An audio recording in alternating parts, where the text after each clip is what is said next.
pop-up. Should be good. Should be good. So we're going to talk about artificial intelligence tonight. Yeah. I was trying to describe how I don't think the term artificial intelligence adequately describes what is possible with machine learning and so forth, because as I mentioned, the artificial is in some sense, not in every sense, not in the dictionary sense, but it connotes fake, like artificial turf is sometimes regarded as fake grass. And I don't think the intelligence of a computer, while it may be intelligence by artificial means, but it's not artificial intelligence. It really is intelligence. And my descriptor that I hang on that is that our planes and our jets don't artificially fly, they actually do fly. So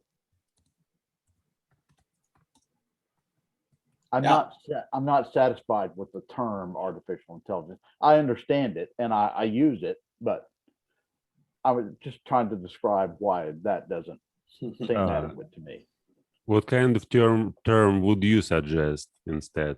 Artificial? Well, maybe machine learning or just machine intelligence, machine intelligence, right? Instead of human intelligence. Mm-hmm. Right. Yeah. But, maybe artificial connotes fake in my background, not in yours, I don't know. Yeah, but it also may mean something like artificial versus natural.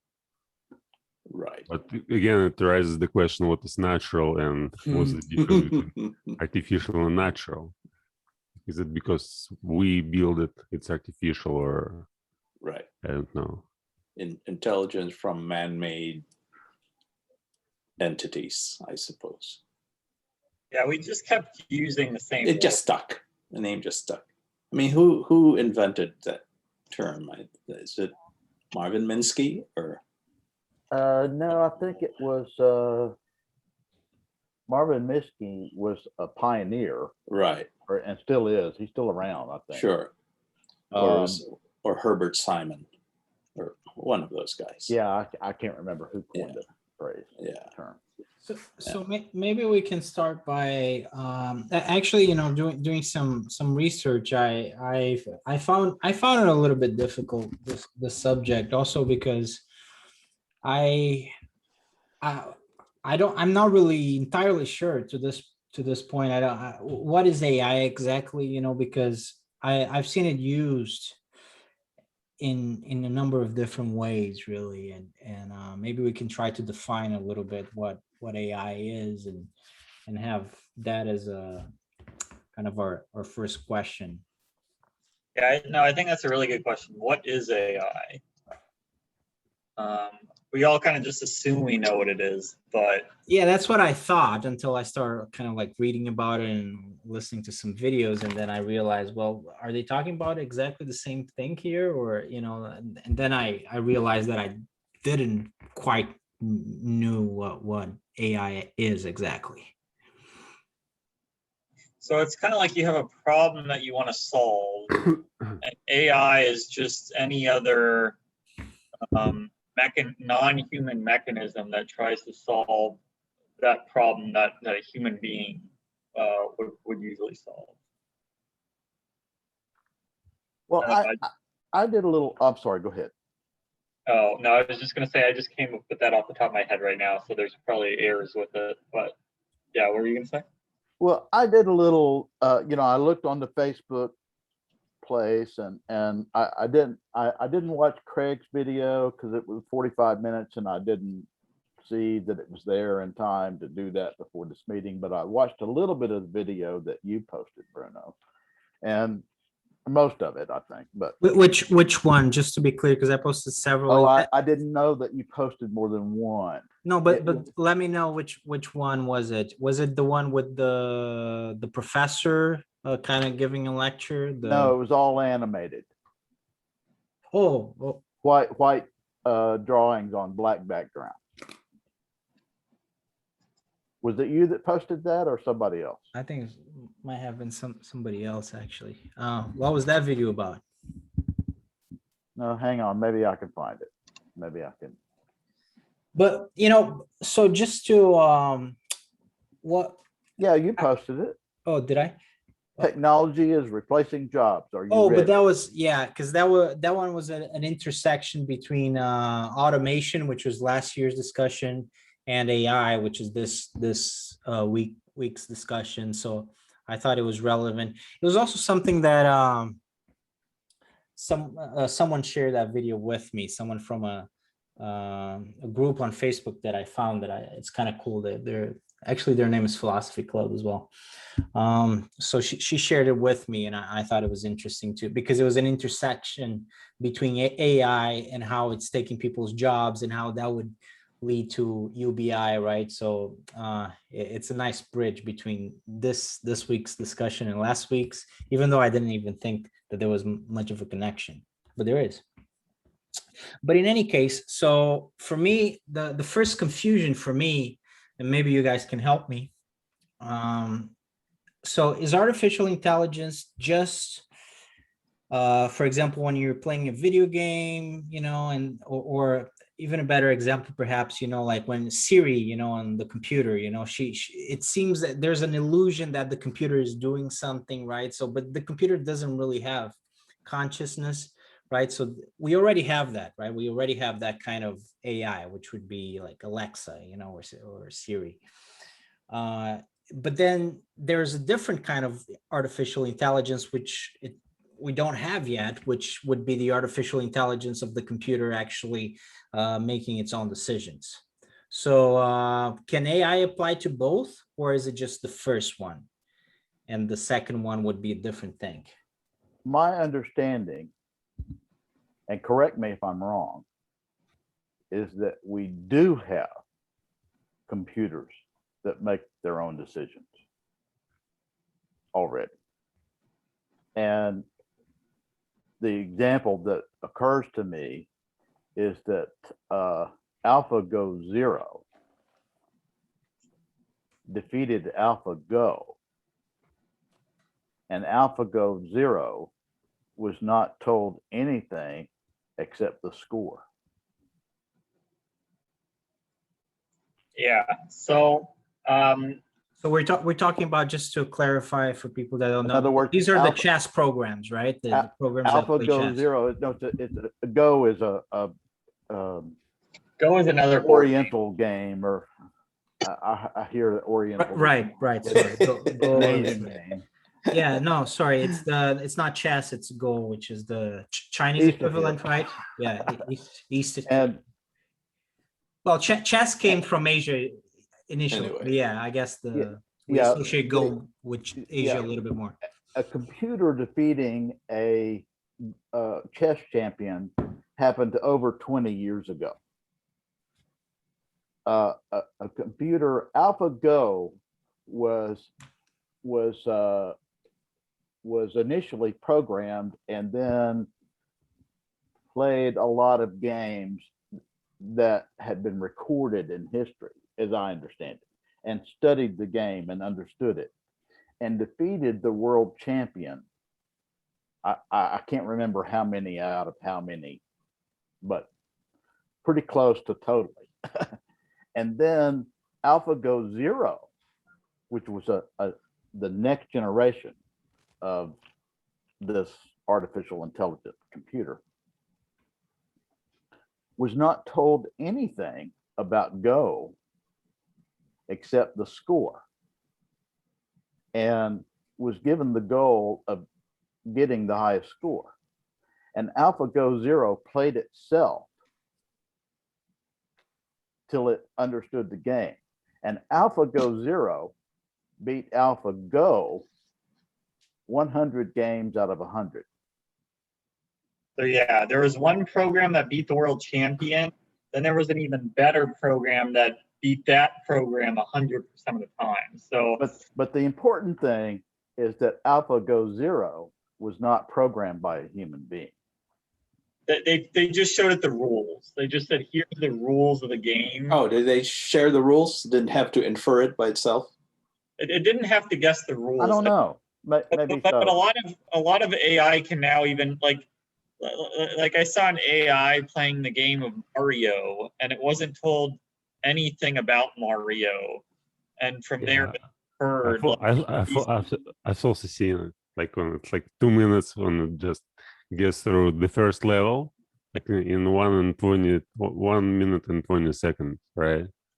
It's like the perfect example of getting through the first level. It's so Yeah, impressive. so like to see how. yeah, like an AI, if you don't, even if you didn't tell it the rules, it could probably figure out the rules. Yeah, But, yeah, But the hard part is not necessarily figuring out the rules, but getting good at the game, right? right. So, but yeah, Alpha Zero, they didn't teach it any strategy, nothing. They just taught it the rules, and then Right. it repeats itself over and over, and it figures out the best strategies. Yeah, So that's kind of what David is referring to. right. And it even came up Yeah, but it's- with positions that were just totally from left field when the grandmasters or equivalents looked at them. It's like, oh wow, this is some completely new approach, or completely new attack or something. Yeah, there were a lot of new discoveries, like new opening moves that I hadn't seen before, and they were like, whoa, this is like really amazing. Yeah. So yeah, I personally love chess, and yeah, I thought that was like the coolest thing when they released the games. The only thing is, just to put a little, I guess, maybe caveat, chess, life is much more complicated than chess by many orders of magnitude. So chess, you have an 8x8 board, you have a bunch of set pieces, and they move in a fixed way. Life, there's orders of magnitude more possibilities than Sure. chess. Yeah. So Yeah, I know AGI or artificial general intelligence, as far as I know, I think that doesn't exist yet. No. No, Right. it doesn't. And yeah, I don't think it ever will. If artificial general intelligence the goal is a machine that thinks like a human being, thinks and interacts like a human being, I don't think that will ever happen.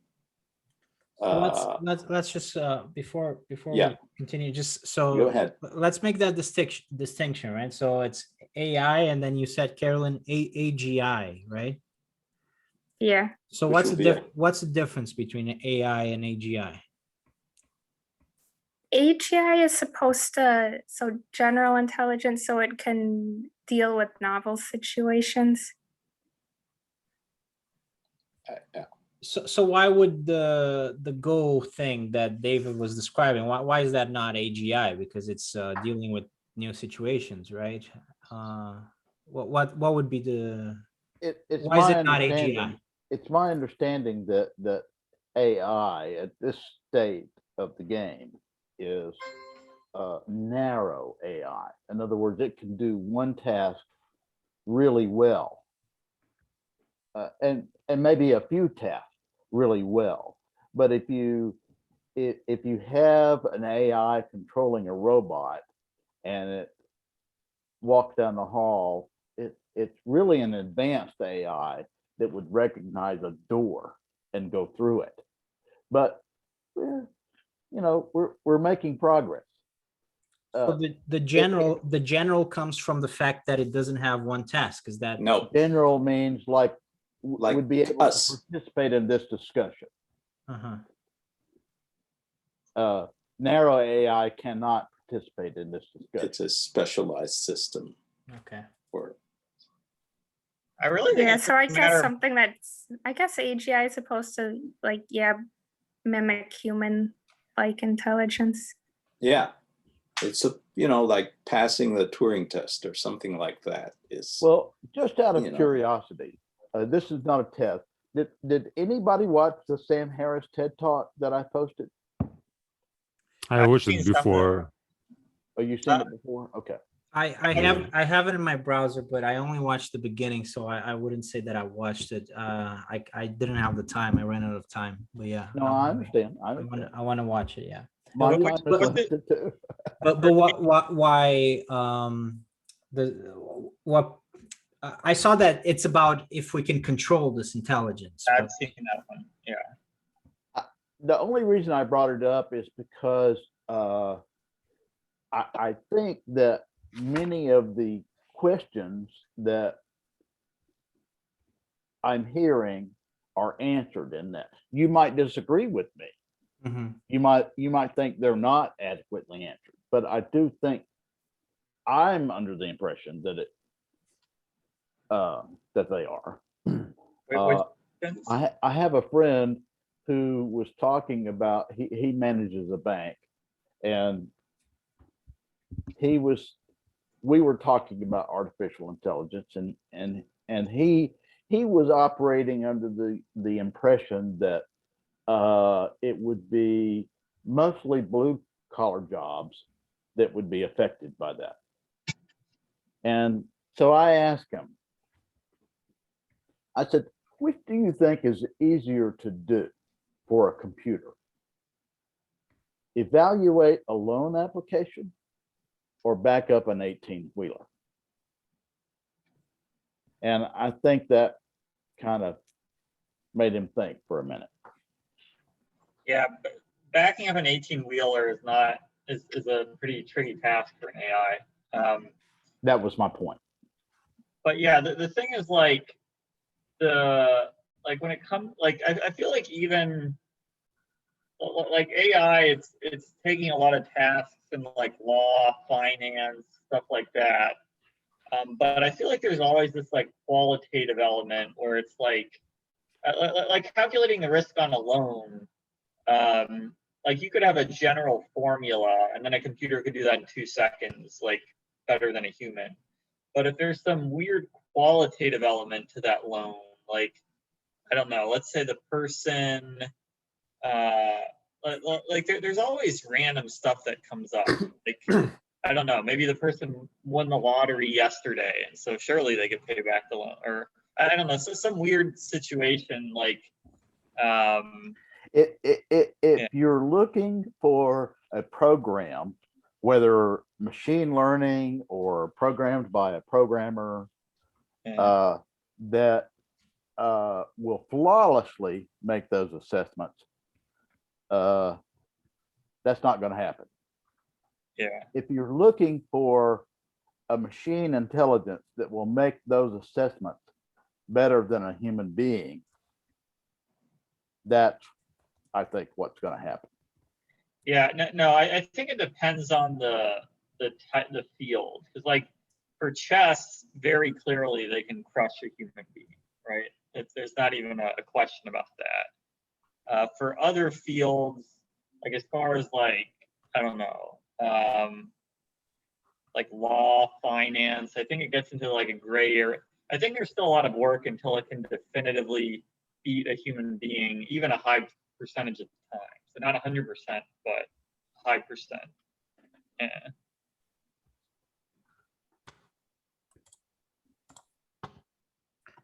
So for this AGI, when we talk about that, does that involve it having a level of consciousness, or that's not necessary for that particular concept? Because I want to talk, obviously that's maybe it's the most interesting thing about it. So we're gonna certainly talk about the consciousness aspect of it. But is that even necessary for the AGI, or does it just need to be able to handle different tasks and have a higher level of complexity, but not necessarily be self-aware, let's say? Yeah, I don't think it needs to be self-aware. It just has to be very flexible with what it can do. So like, I really think it's a spectrum. Like, I don't think there's AI and AGI. I think it's a spectrum where like chess is just AI because there's fixed rules, fixed pieces, and there's only a limited number of combinations. Whereas when we say AGI, maybe it's just a lot more variables. So like if you look at the life that a human being has to go through, like if you wake up in the morning, there's like an infinite number of things that could happen. Maybe your air conditioner broke down and all of a sudden now you're really hot and you have to go fix it. Maybe you wake up in the morning and you find your cat is hungry and wants food. Maybe you wake up in the morning and you get a telephone call from your sister saying that she's in the hospital. Maybe you got to wake up in the morning, find a telephone call. So there's like an infinite number of things that could happen. Whereas like with chess, it's very structured. This piece moves in only this way, and the combinations are much more limited. So that's what AGI would do. It would be more flexible like that. That's my understanding. I don't know if I think we're quite a long ways away from an AGI. I think it may surprise you. Do you think we may be closer than I think? Yeah. I don't think alpha. I don't think chess is a good benchmark for that. But I guess why do you think we're closer than we might think? Well, let me put it this way: in the 18th century, when we were just beginning to learn about electricity, well, we had some forays into it before, but when we were just beginning to get to the point where we could control and create electricity with our tools and batteries and so forth, we didn't do much more than make a few pieces of foil jump around. Well, that's kind of where we were 50 years ago with computers. And we're much further along than that now. And I do think that at some point, machines will become conscious. Now, it may not be consciousness as we experience it, but if manipulating and understanding and manipulating information, to me, is a mark of intelligence and a marker for consciousness. I can't define consciousness. If any of you can, there's a Nobel Prize waiting for you. But ultimately, machines will become conscious, in my opinion, because I believe we also are machines. We're biological machines, and we accomplish things in a different fashion. But just like birds can fly, we have built machines that can fly. They don't fly like birds, but they can fly, and they can fly farther than birds, a lot farther. And the only thing is, I feel like progress in terms of computing has sort of stagnated a little bit. Like the idea of machine learning has been around for, I don't know, like 15 years, or I don't know, maybe more than that. But it hasn't. I feel like progress is starting to taper a little bit, where the advances are not as big as they used to be. Yeah. Now maybe it'll. Well, you're There's reading some very different stuff than what I am. there's one difference in when we say that we as human beings are also thinking machines between us and computers. It's that we're also feeling machines.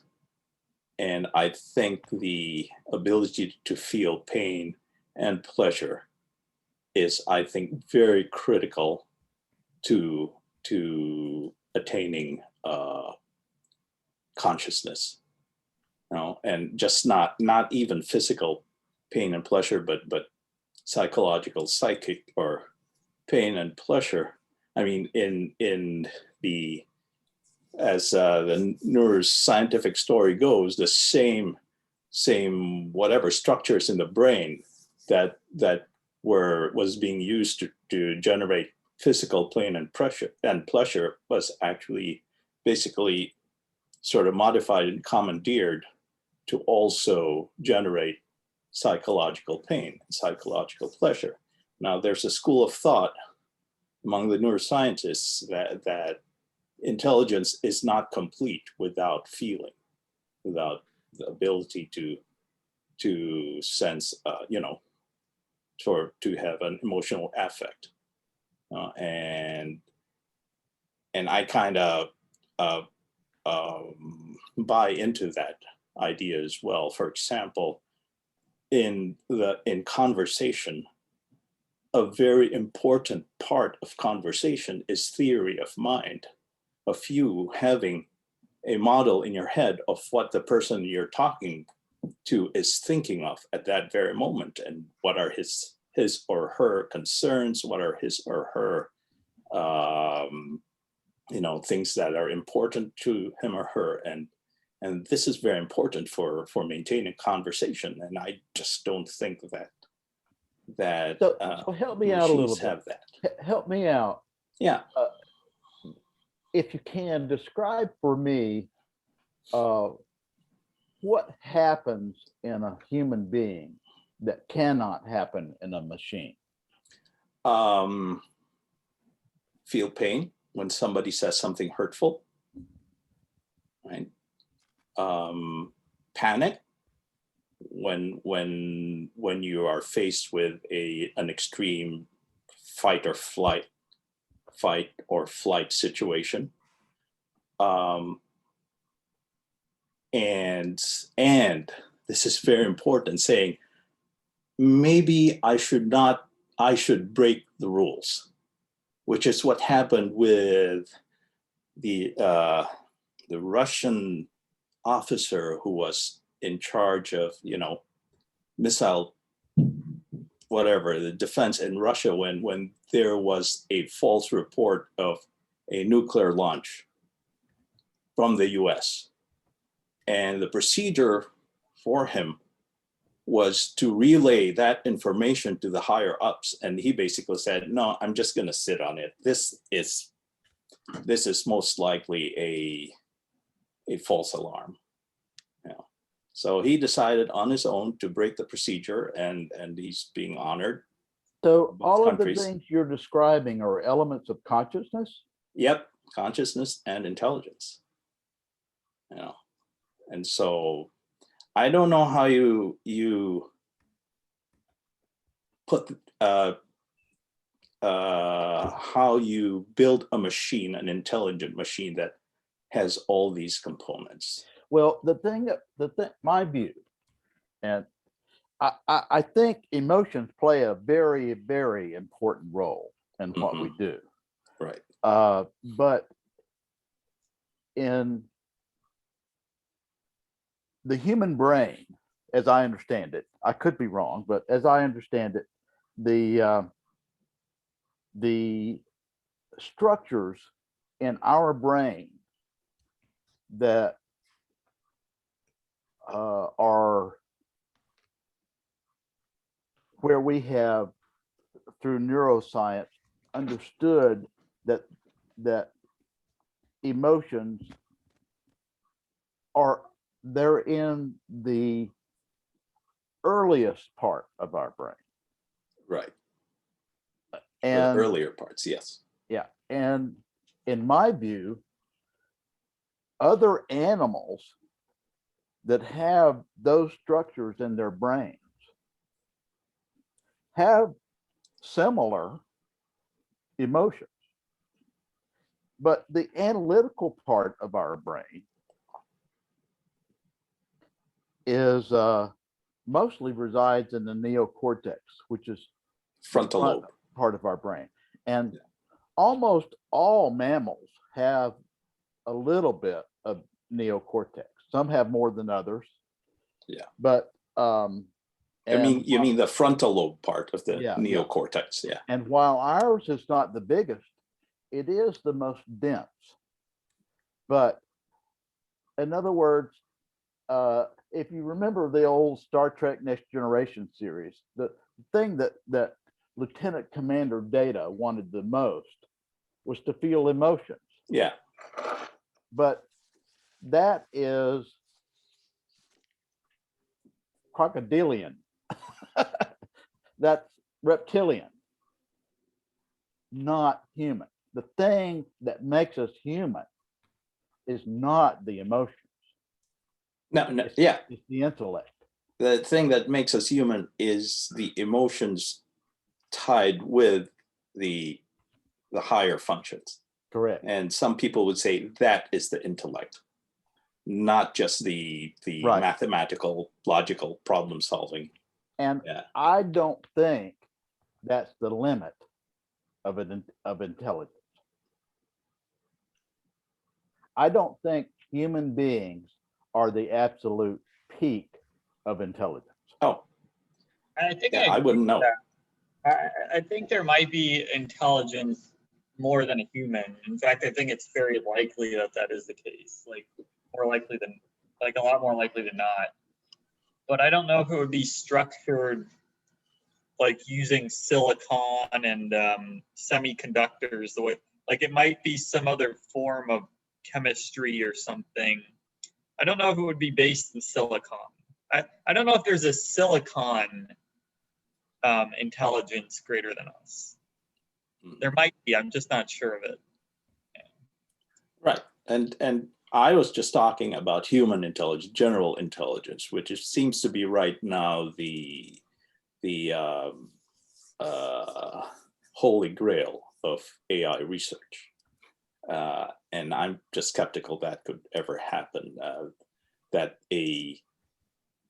And if they're saying that the goal is for a machine that can converse with a human being and not, not lose track or whatever, not be out of the conversation, I don't think that could ever happen. There might be very good simulations of it, but eventually you'll hit the limit of that machine and it'll go, that doesn't copy, that doesn't register.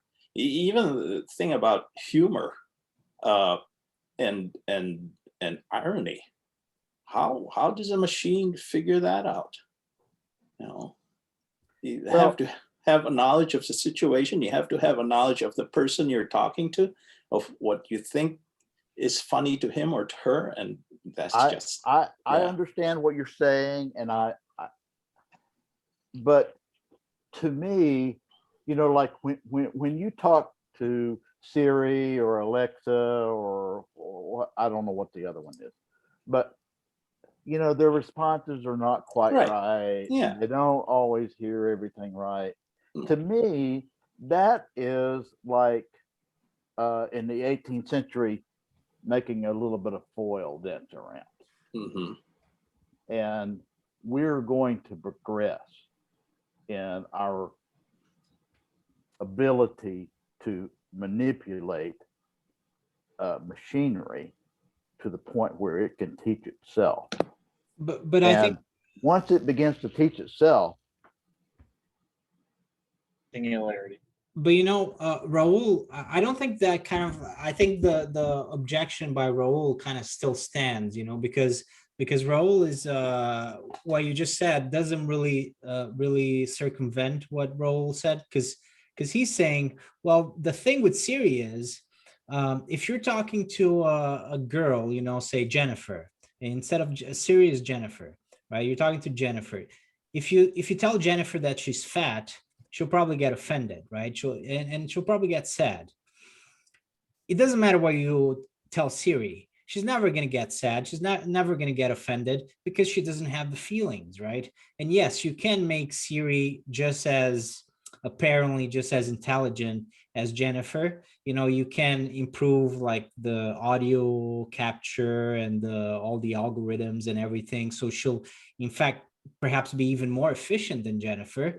But what you can't do, Jennifer is a person just like you, and she'll have feelings, right? But Siri she won't. The only thing that she'll be able to do is pretend that she has feelings, and if she's very advanced, maybe pass the Turing test. But the fundamental fact that she doesn't have those feelings is going to remain, right? And what Raul was saying, on top of that, is if you don't have those feelings, you're not a person, you're not conscious, right? So Not trying to be a person.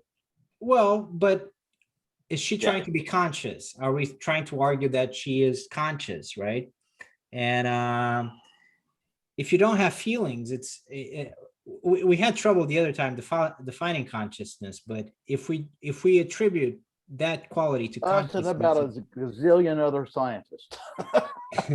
So, Well- so yeah, so here's kind of my perspective. Suppose we were able to genetically synthesize a biological organism that's smarter than ourselves. Is that AI or is that biology? What do you guys think? It's biology. That's biology. So if it's carbon based and it's more intelligent than us, then it's biology. But if it's silicon based, then it's AI. Is that kind of the If it uses DNA to replicate itself, it's biology. okay? So that's kind of the dividing. If it doesn't use DNA, it's not biology. Right. I was going to add, one of the things I was going to suggest in the discussion was that if ever human beings, if people are able to build a machine that is truly intelligent, it'll probably be through synthetic organisms, man-made, designed DNA, and I guess that. Maybe there's some other path though. So we have silicon AI, we have carbon-based creatures. Right. Maybe there's a third path that's neither silicon nor carbon-based, but it's more intelligent. Yeah. Somebody posted, I think it was Craig, posted a video about, and it had Max Tegmark in it. And I didn't watch it, but I just read him. Yeah. I've listened to him. I watched his TED Talk. Yeah. And one of the things that he points out that made sense to me, if it doesn't make sense to you guys, you need to tell me why. But we have a mathematical understanding of waves. In other words, there is a formula that we can apply to the origin of a signal of any kind. Right.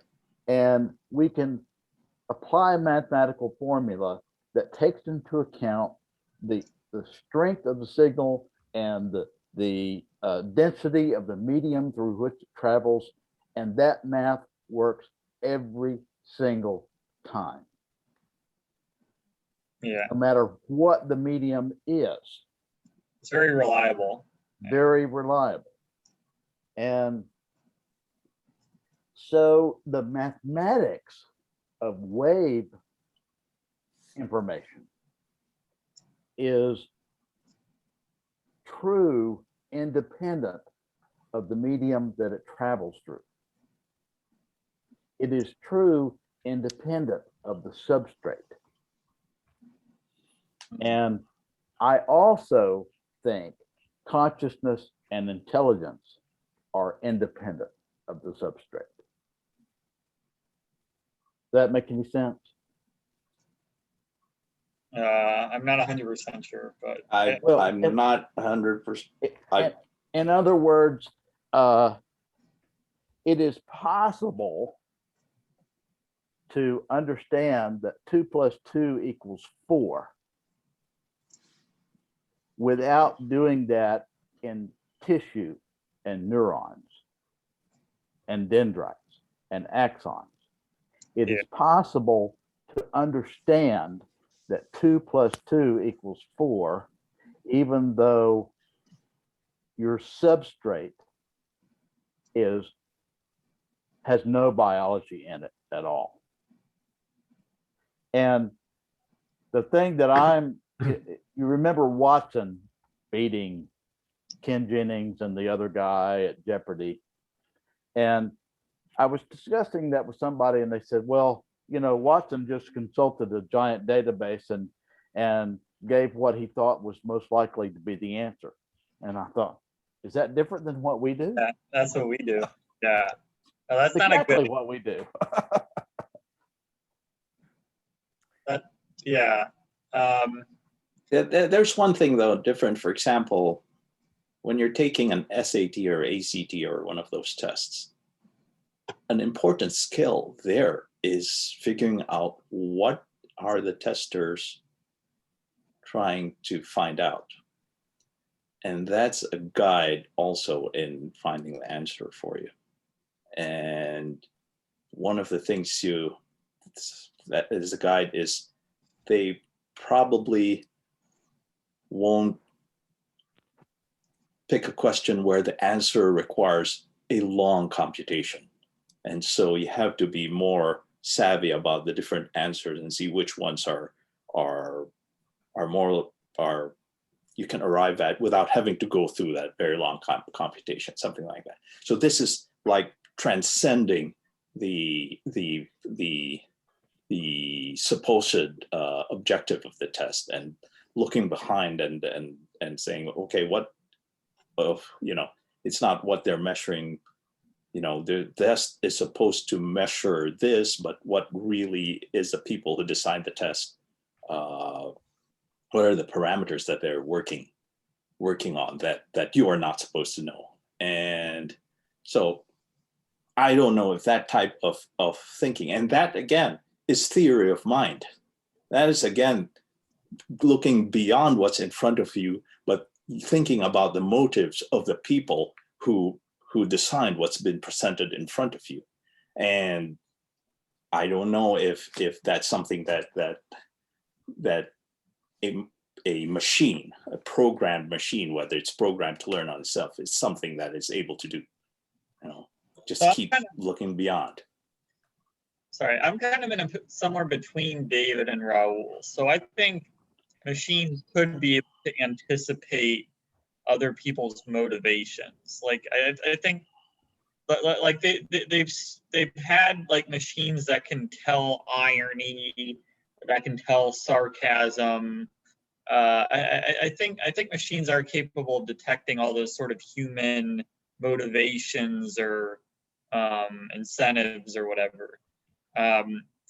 Where I'm kind of different is I don't know if our current approach with silicon just taking, because I mean, really, AI today, I don't think it's hugely different qualitatively from what it was like 20 years ago. And you can correct me if I'm wrong. I think it's more quantitatively. We've had more processing power. We've had more.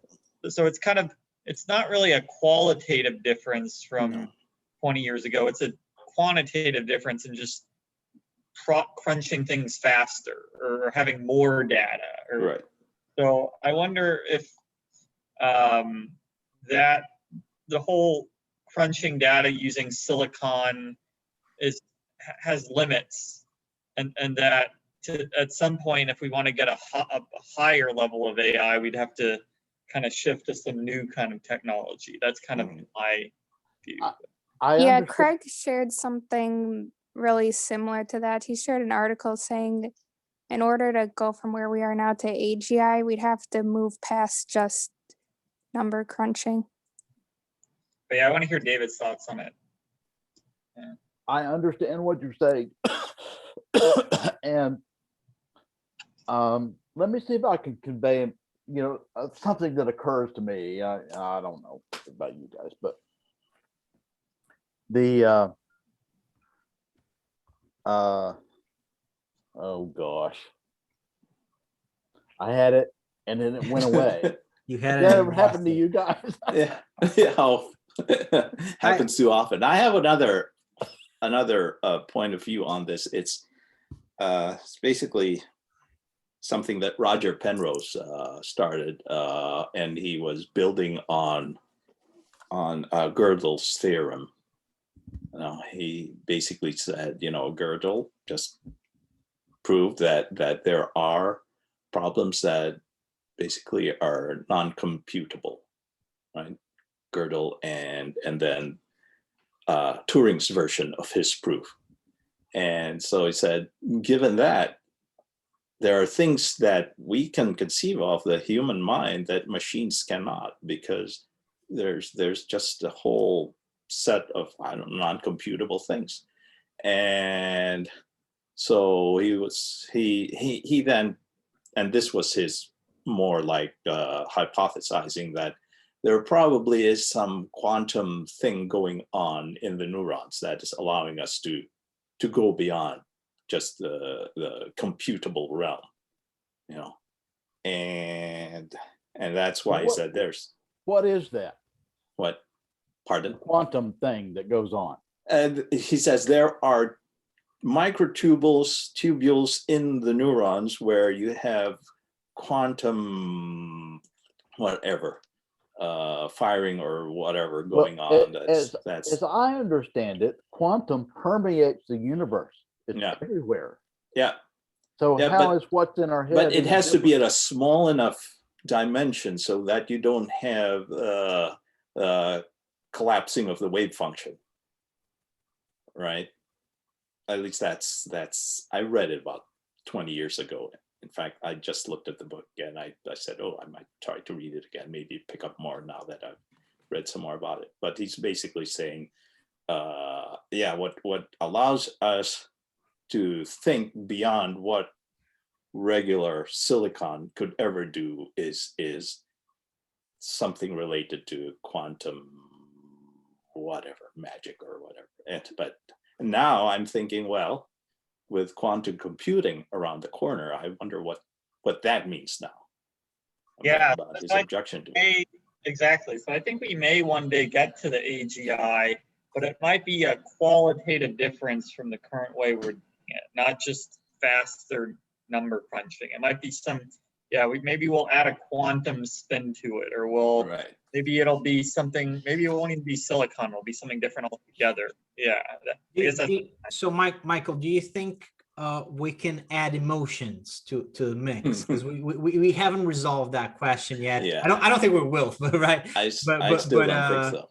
But let's what do you think? Like, is it possible that we could possibly add emotions to the mix? Yeah, I don't know about emotions. Like, I don't even know what creates emotions. Right. But like maybe that's kind of the problem, right? Nobody knows. Nobody so explains. you can't do it. Why should it have emotions in the first place? Maybe it's better to not have emotions. Well, that's a different question. That's a different question. We can ask that question as well, but that's not the question I was asking. So if you're pure consciousness and like feeling pain, it certainly will be a disadvantage, right? And I think if you don't, go ahead, Vladimir. Sorry.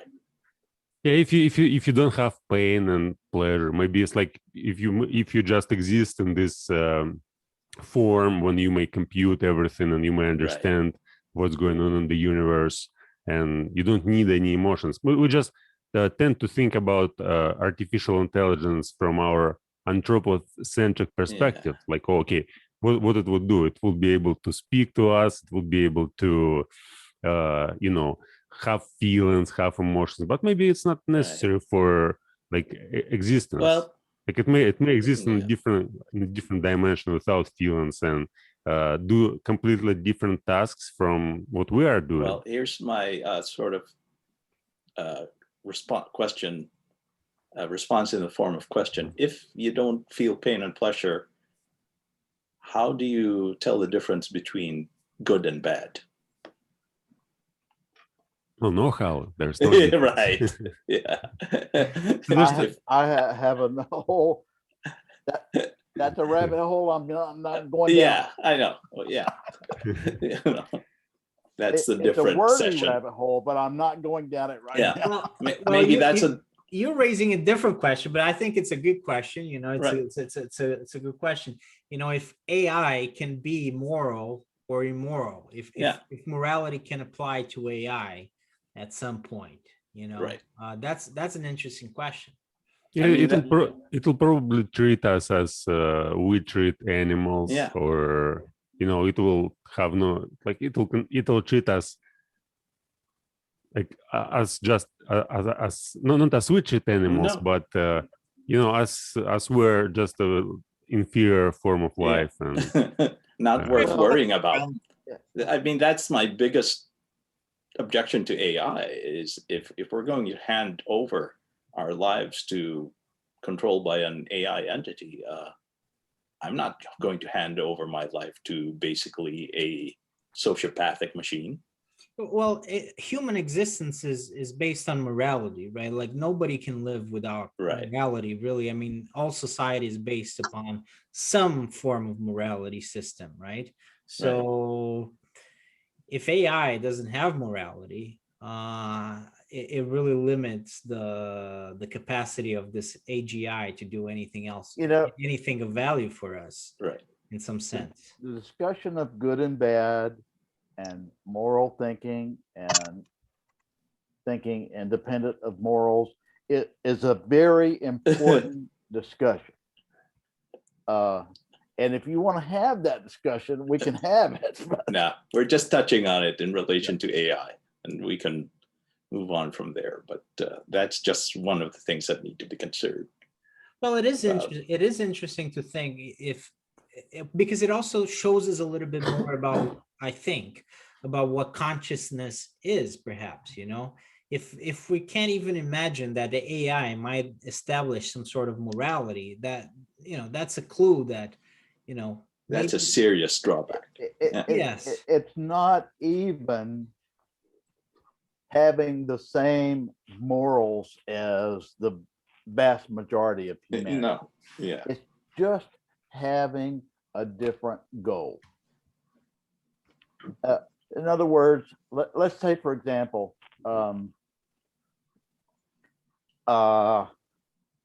if I'm walking down the street and I see an ant on the sidewalk, I don't step on it. In fact, probably everybody that I'm looking at, you would not kill even an insect if you can help it. But it depends on how I'm feeling about the ants. all of I'm the not. houses that you are in, an anthill was probably totally destroyed to build the house that you're in right now. mm-hmm. So it's not about morals. It's just a difference in goals.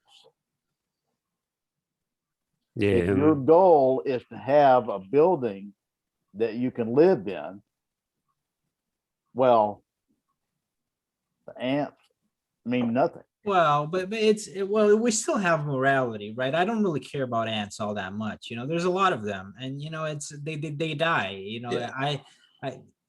People can disagree with me on this. I mean, fair enough. If you're like those Buddhist priests that don't want to kill a single creature, but Through I the mean, Jains. yeah, but I mean, Yeah. it's not. I don't My think point is killing the not ants. about the ethics of killing even an insect. My point is that it doesn't require morals. It just requires a difference in goals. Right, but what you do to attain those goals Correct. will be critical, and that's where And you and- can't avoid having and we morality. want to make sure that we're not the ants. Yeah, Yeah, because like an AI could come along. you can program an AI with certain, the 3 rules of robot ethics or whatever, and supposedly that might fix the the morals, or at least the in practice. yeah, but it may even have such a moral when it will decide that life is kind of cruelty, Right. and it Well, might not like it may take death as ultimate kind of goal, like nirvana, and basically destroy the whole life. Say like emotions are unnecessary, life is misery. Let's just destroy all of it. They might say, look at all these human beings are destroying the earth. That's, well, anyway, we're going Yeah, into that does kinda remind me comic of- book territory. Yeah, go ahead. It reminds Carol. me of the idea that the net of human existence or maybe existence in general is negative. Yeah, that's what I'm. That's Yeah. what I'm saying. You can. So Yeah, it well, may I mean, help for- if we program this AI that is all powerful, I mean, we certainly need to tell it that, you know, you got to do the best for people, not the planet. Because if we tell it to do the best for the planet, I mean, we're gone the next day, you know. So that would be a crucial mistake. Yeah, but we're kind of programmed to I survive, understand, right? So our but that basic assumes we'll be our- able to tell it anything.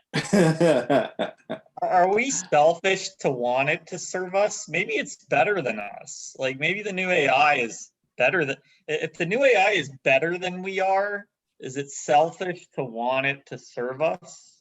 Well, Yeah, but that- I have no Are qualms we about building that. a new slave class? I'm not going to put AI in the same moral plane as human beings well, or Maybe it's more biological, moral. any Maybe it's living better than thing. us. because Pardon? it has no feelings to It start has with, no right? feelings, doesn't feel It- pain or pleasure. AI doesn't have feelings, so we can't really. First of all, we can't attribute it morality or a moral value. I mean, it doesn't work that way, right? Yeah. So because it doesn't have right to that. morality is a complex subject, so it's like we all have different morals and we Yeah. all have different understanding Right. of it. We do. So some of us less moral, some of us more moral. There are some criminals who just don't care about morality whatsoever, and I may just decide, like, you know, all this morality or all this life itself, it's unnecessary. Let me, Why? And, you know, we are programmed to survive, and it may just realize that Yeah. survival is kind of Yeah. stupid thing, and let's destroy everything. That nobody suffers. Like if there's no life, nobody suffers. And yeah, and it may, if it's gonna be self-conscious, if we like create self-conscious intelligence and it realize something about suffering, maybe you like its main goal will be destroy suffering, and destroy suffering, there's it seems to be the only one way to destroy life. Since life in essence, as you said, It like might- emotions, yeah. all this stuff is just suffer pain and pleasure, and this constant fluctuation between those two. And if you destroy suffering, destroy life, and artificial intelligence basically may decide, like, why not? Well, we need to be very specific with our instructions. I mean, I think we gathered that much. let me communicate a perspective that informs my perspective. If we were to apply evolution to how our enjoyment of music and recorded music has changed over the years, if we were to apply evolution to that, if evolution were the mechanism through which that kind of thing improved, then we would have wax tubes and vinyl records and cassette tapes and reel to reel and CDs. All of that would be required to make audio work. And instead, we are able now to download music and listen to it without going through all those iterations of evolution. And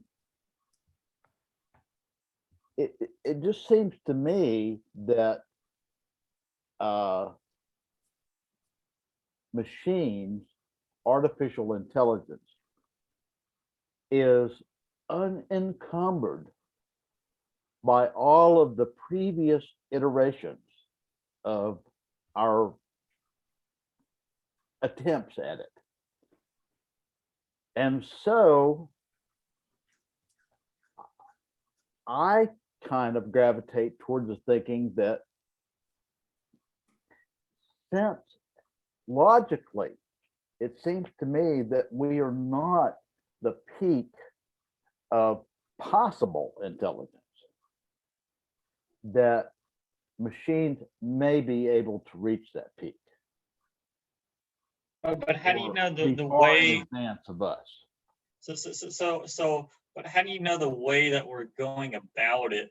Like is the way to reach that peak? Maybe it's something different from the I don't.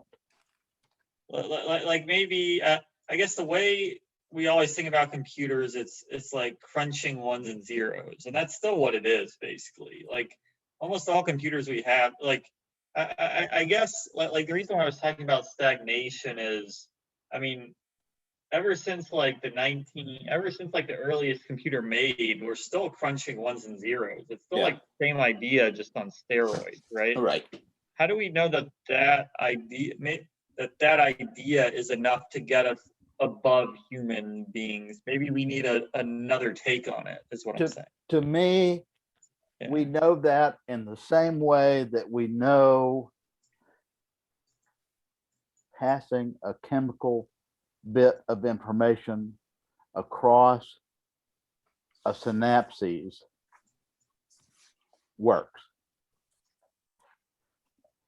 We didn't know that for most of human history, but we know it now. And we know that in the same way, in my opinion. But I guess like science in general has changed, not just quantitatively, but qualitatively, right? Like a fluorescent light a fluorescent light bulb works qualitatively very different from the light bulb Thomas Edison came up with. Like, yeah, fluorescent light bulb isn't just a Thomas Edison light bulb on steroids. It's something different. Right. Or like That is precisely my point. yeah, but that's a different in nature. Like it, I guess the future AI might look very different from the AI today.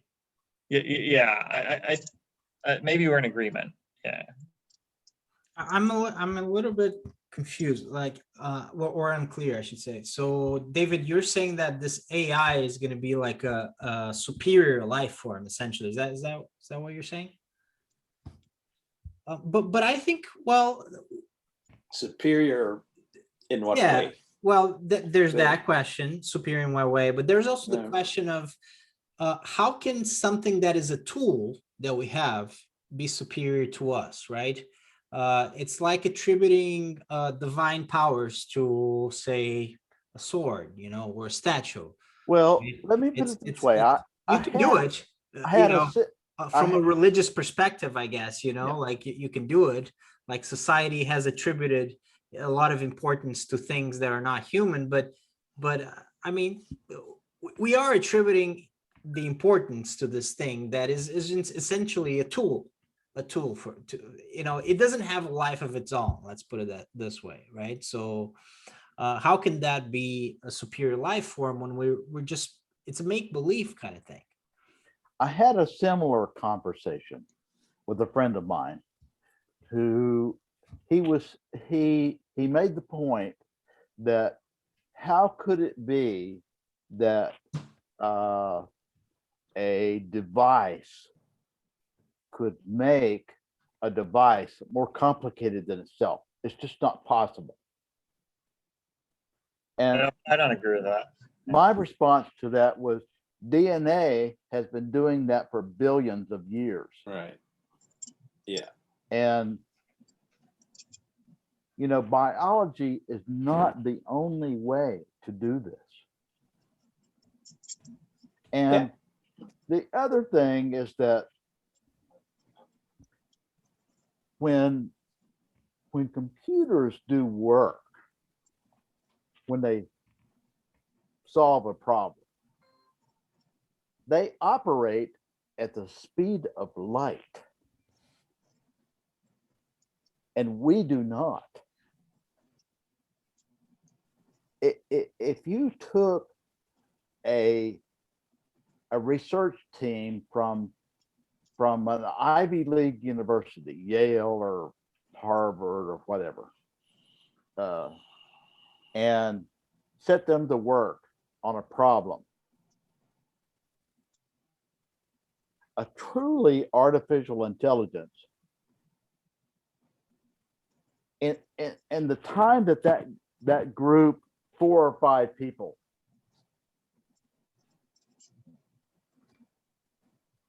could work for a week, a true artificial intelligence could do 20,000 years of human research. That's true, but it's doing a specific task. Just because it can do a specific task faster, it doesn't really mean it's better, right? Like Yeah. That's correct. a calculator is much much better at making calculations much faster than all the best mathematicians, including Michael, put together. You know, it doesn't really matter. Is a calculator a better entity than Michael? You know, maybe the first 200 years is not really good, but the next 18,000 will be. Well, but it doesn't matter. So my point is that I'm not really so sure if it's a matter of time, because I can't really think of a calculator that is going to be better than Michael. You know, it doesn't matter how good a calculator it is. It will be certainly better than Michael. It already is at you know, doing a certain operation, mathematical operation, but it won't be able to, you know, get upset because the calculator gets the Taco Bell order wrong. You know, like Michael will always be infinitely more complex than the calculator, and Michael has feelings, which, like we're saying, Michael is very complex. I agree. There's the issue of complexity, and then there's also the fact that we have feelings, and the calculator does not have feelings. It doesn't. You can do anything you want to the calculator; it doesn't get upset. That's a real issue. Whereas, you know, Michael will get upset if you know, slap him or something. You know. I don't know. I'm pretty emotionless. But yeah. No, and if it's Michael is given the task of devising a way to, for example, blow up the White House, Michael will probably say, no, I'm not going to do that for you.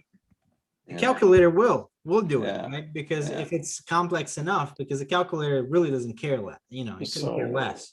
Well, Yeah, I mean, I guess my point is that a calculator may do that unless people like us are involved in the discussion of what can a calculator do. mhm. That's kind of the Yeah. point, I think that's the whole point of whether AI is something that we can leave on its own, or because, you know, I certainly believe that AI combined with people, human intellect, is going to you know, accomplishments that we can make in the future with combining AI with human thinking is, you know, going to be astounding. Might So- also be frightening, you know. This is But, kind of aside, but one thing that I think is really cool.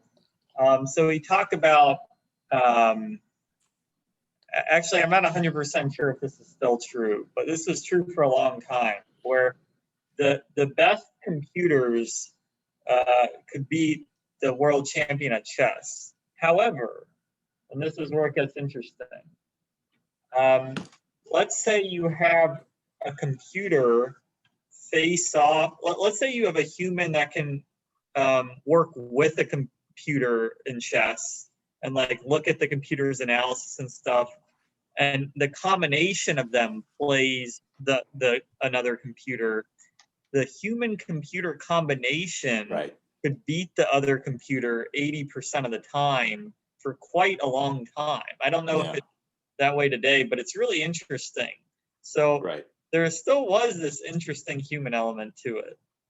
But yeah, with Alpha Zero, maybe that's like no longer true. Maybe it's just I think just even that simple know-how of a piece of smarts of knowing when to pull the plug Yeah.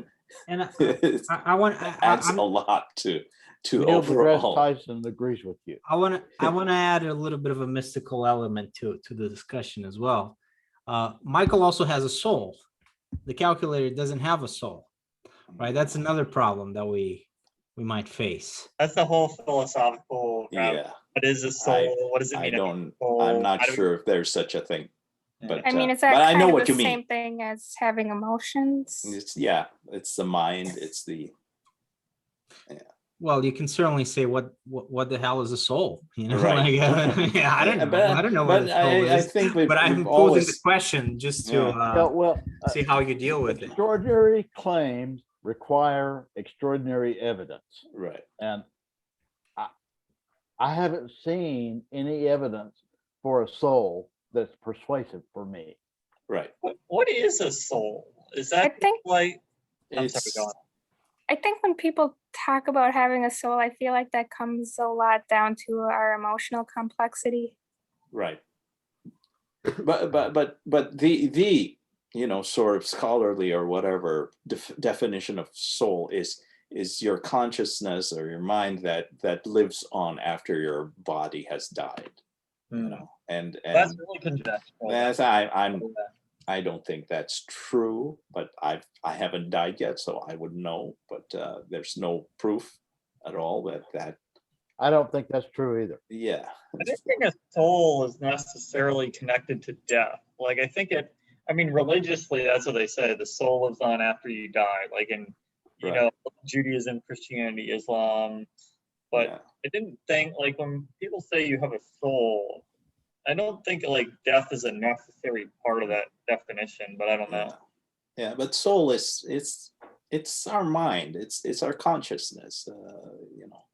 The self somewhere there. There's what- there's one version of this conversation. Well, there's one way to answer the question of what a soul is, and it's a spiritual way, right? Like if you're a Christian, if you're a Jew, if you're a Muslim, if you're a Buddhist, you can clearly say what a soul is. Well, maybe not clearly, but you can Yeah, can answer, definitely not you can- clearly. you can answer the question. Let's put it this way, like a soul is a thing, right? This is this thing, like when you die, you keep it. Yeah. Essentially. But the soul. Yeah. Go ahead. And you're born with it, right? So, but I'm not even so sure because I was, raised a Christian, all that, but I'm not so sure I'm not so sure I believe in the spiritual version of the soul. But I think that Michael has a soul, a different kind of soul. Yeah. He's a person. He was born, he has parents. He was a baby, he grew up into a man. He has friends. Do me a favor. He has feelings. And all of these things make Michael, his experiences, the way he suffers and the way he experiences joy and how he cares for his friends and for his family, and for society, the way he interacts with others, how he, all the things that he does that, add value to people's lives. All of that is, there is a thing as such as Michael that, Right. that's kind of a soul, we can all Yeah. understand that. If Yeah. Michael dies, we'll be sad. But nothing that I just said, nothing can be really applied to a calculator, no matter how complex. If the calculator dies, we buy a different calculator. That's fine. Well, if we But some of the stuff you said, like when you were talking about that, it made me think of like, what about the kind of AI that does sort of mimic human characteristics? That's a key word. It's mimic. It doesn't really feel it. It just has an amazing programming that makes you think that it feels it, like these that it's feeling something, like these Aibo, the robot, sort of companion robot that Sony made, and there are actually people who develop emotional feelings for their robots, but this is all in the mind of the human person. But there's nothing going on in the robot. You're just trained or programmed to respond in certain ways and know the cues that trigger emotional reactions in people, like looking in their eyes or things like that. Which is Yeah. totally different from how human beings grow up. Well, I think there is a Okay. difference. I think you're trying to make a point, but I do think there is a substantial difference. Like, you know, what Raul is saying, I don't know if it's exactly the same, but you know, look, if you're talking to someone on Facebook and that's a real person, right? That's one thing. Another thing is if you're talking to a robot, that makes you think that you're talking to a person, and for a while you might even believe it, right? It doesn't make that bot, you know, or whatever it is, that program, it's not a person. Right. It just tricked you, right? And there are But- people who know that they're talking to a robot and that there's nothing in there, but they know that and they're reacting, and they know that it's basically a simulation, but they still, you know, they feel good relating in an emotional way to a robot, and I won't stop them from doing that. I won't say it's bad or anything. Yeah, but why can't a robot have a soul? So, for example, it may have certain experience.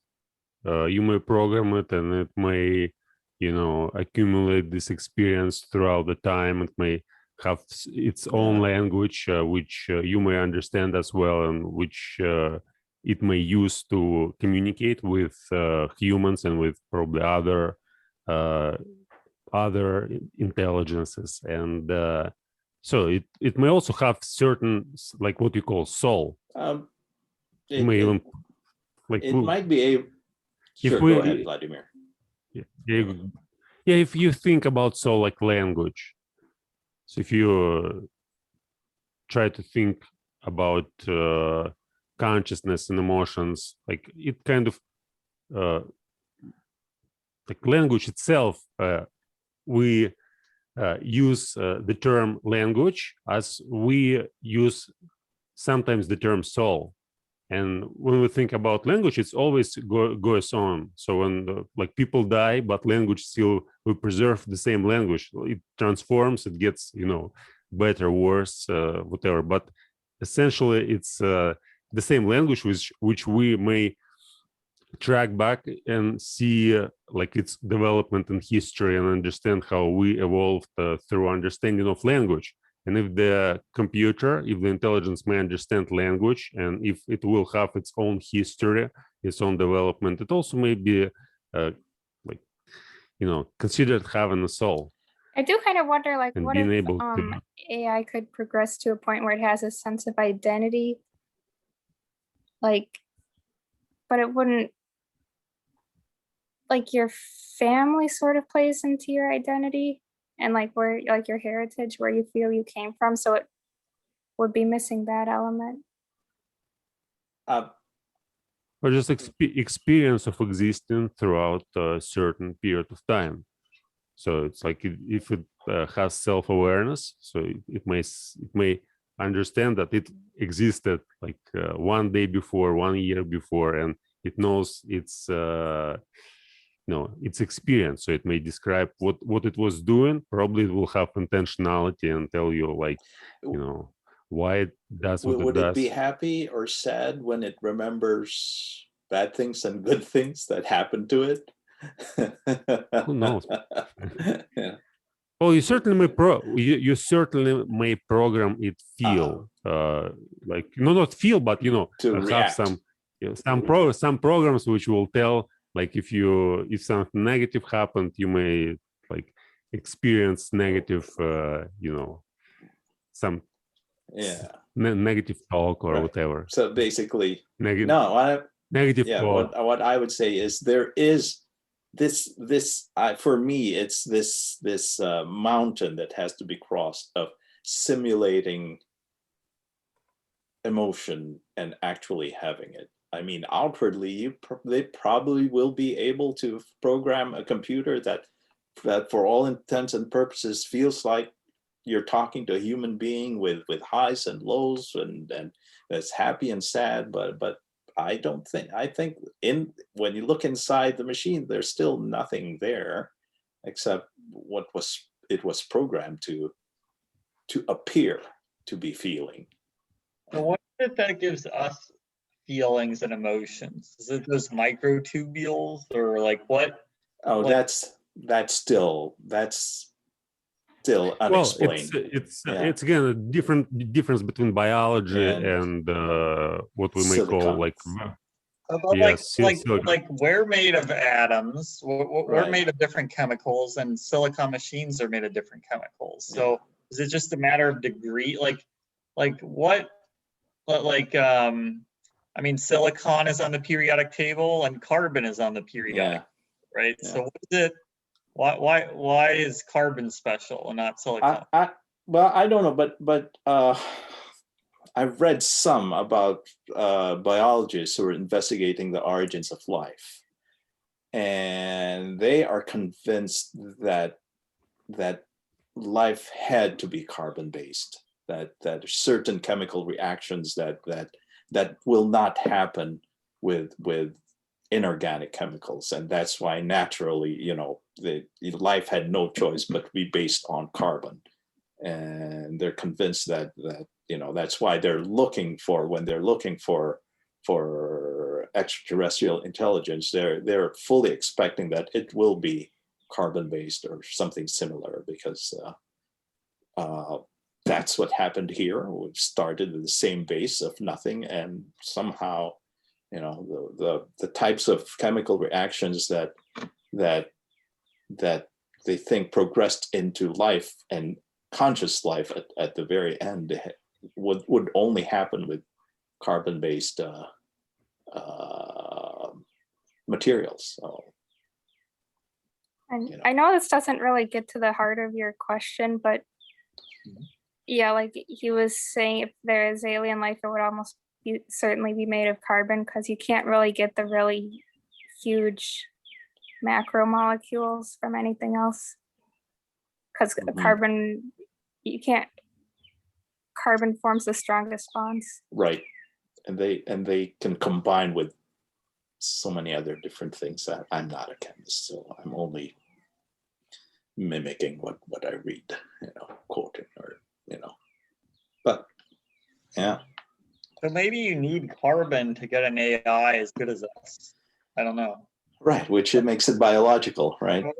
Yeah, or maybe not. Like, yeah, like I guess.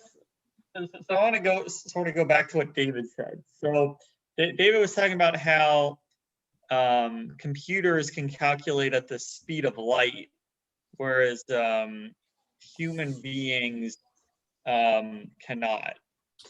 And there's a couple different experiences I've had that have made me think the speed of light is really not that fast, depending on what you want to do. So I'll give you an example. So I used to work as an actuary at an insurance company, and every month we would need to calculate our financials, and there are certain calculations that go into these reserves. We had 1,000 different computers running simultaneously, and it took it about 6 hours to do all the calculations that had to be done just to get our total reserve balance. And I work at a company now, and we still have these issues where we can't calculate the numbers fast enough. And all the and they're all crunching the numbers at the speed of light, and yet like I'll give you just basic data processing. The data doesn't finish processing until 10 a.m. the next day. Everyone wants it by 8 a.m., but it doesn't finish until 10 a.m.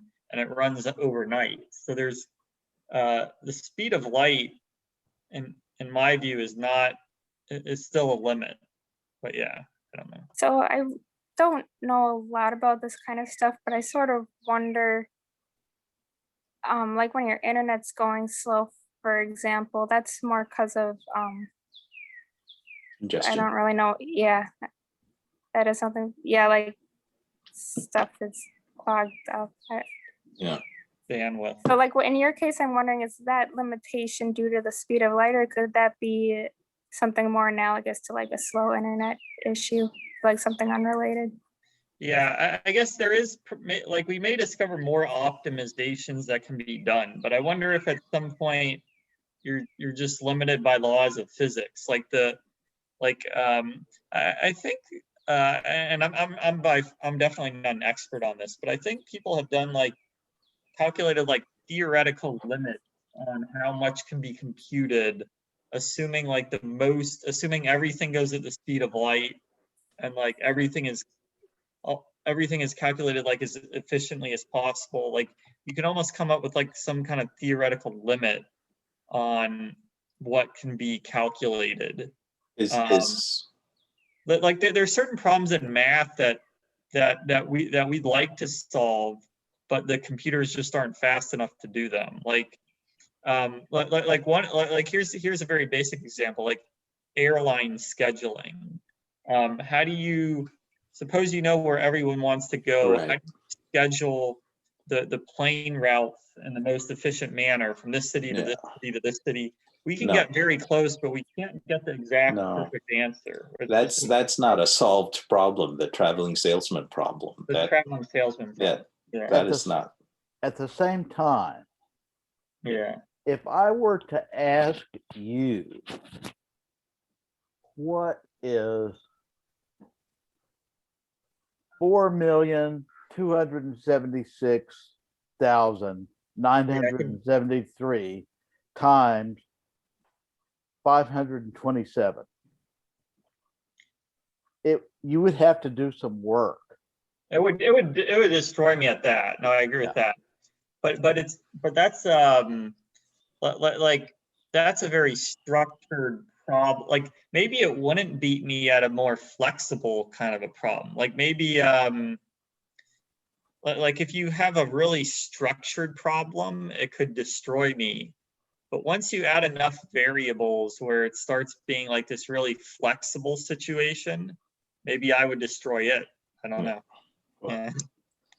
Yeah, I mean, there are, I think it's a P and P problem in equals math, NP.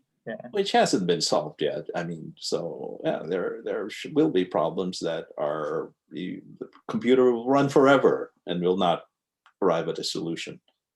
And yeah, so like even the airline problem, it could still do way better than I could at that. Yeah. But once you start, once you start adding enough variables, then I wonder if there's like a point at which I'm better than it. Yeah, but I don't know. Yeah.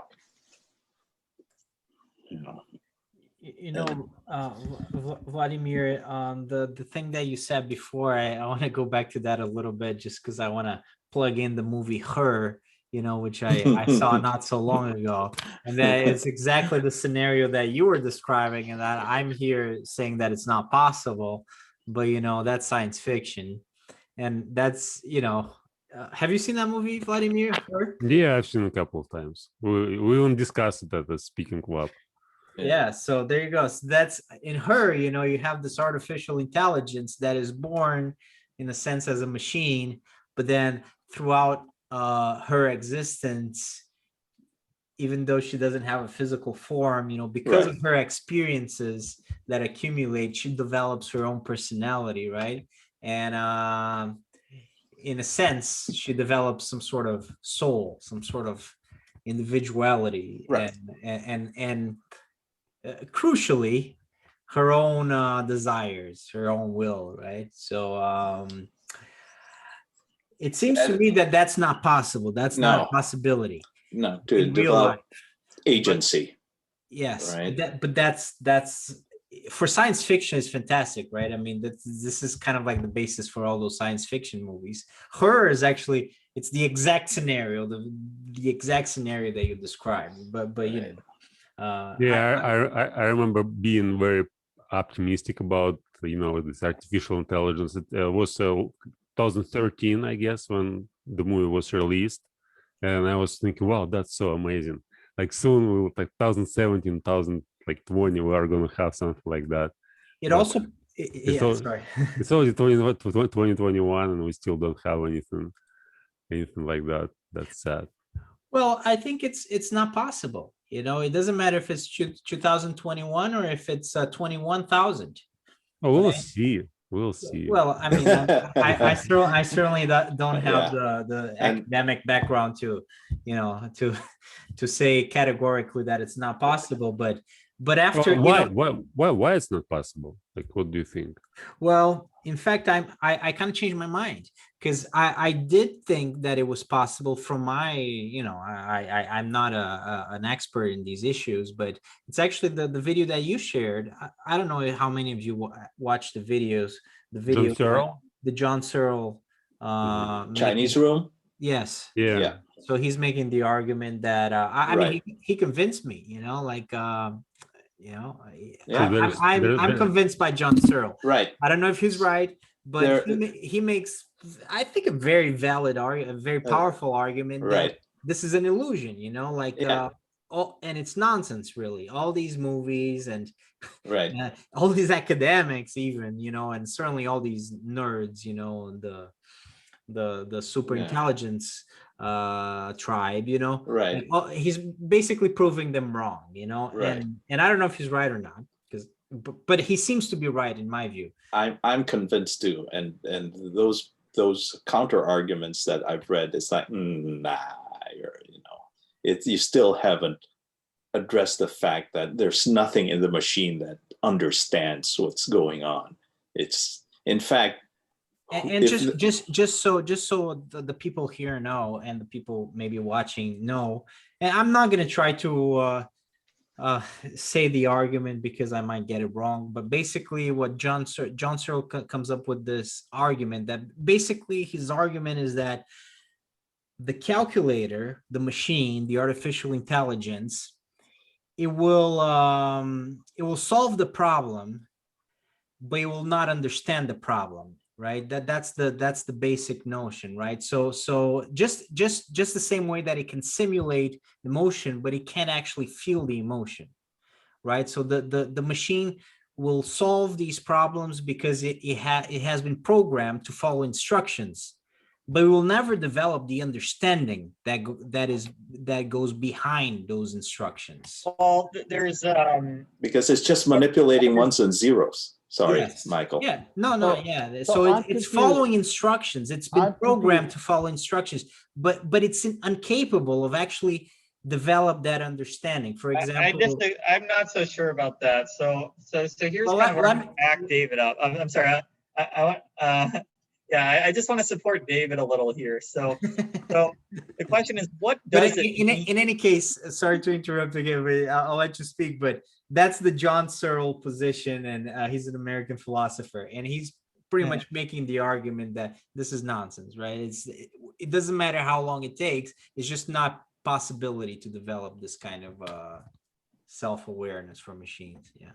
Yeah, to introduce some technical terms, there's difference between semantics and syntax, and computers may operate only on syntax, whereas Syntax, yeah. semantics is unavailable. And John Searle makes a point that you know, you may make very fast and super computers, but semantics, we haven't even started yet doing something to make computers operate on this level. I Go guess ahead, Michael, go ahead, Michael. I was just trying to clarify a little bit before you started your counter argument. I think David. Yeah, David, go ahead. my question is, what is understanding? That's exactly what I Why was are gonna say. machines not capable of it? Well, I will try to use the example that he used.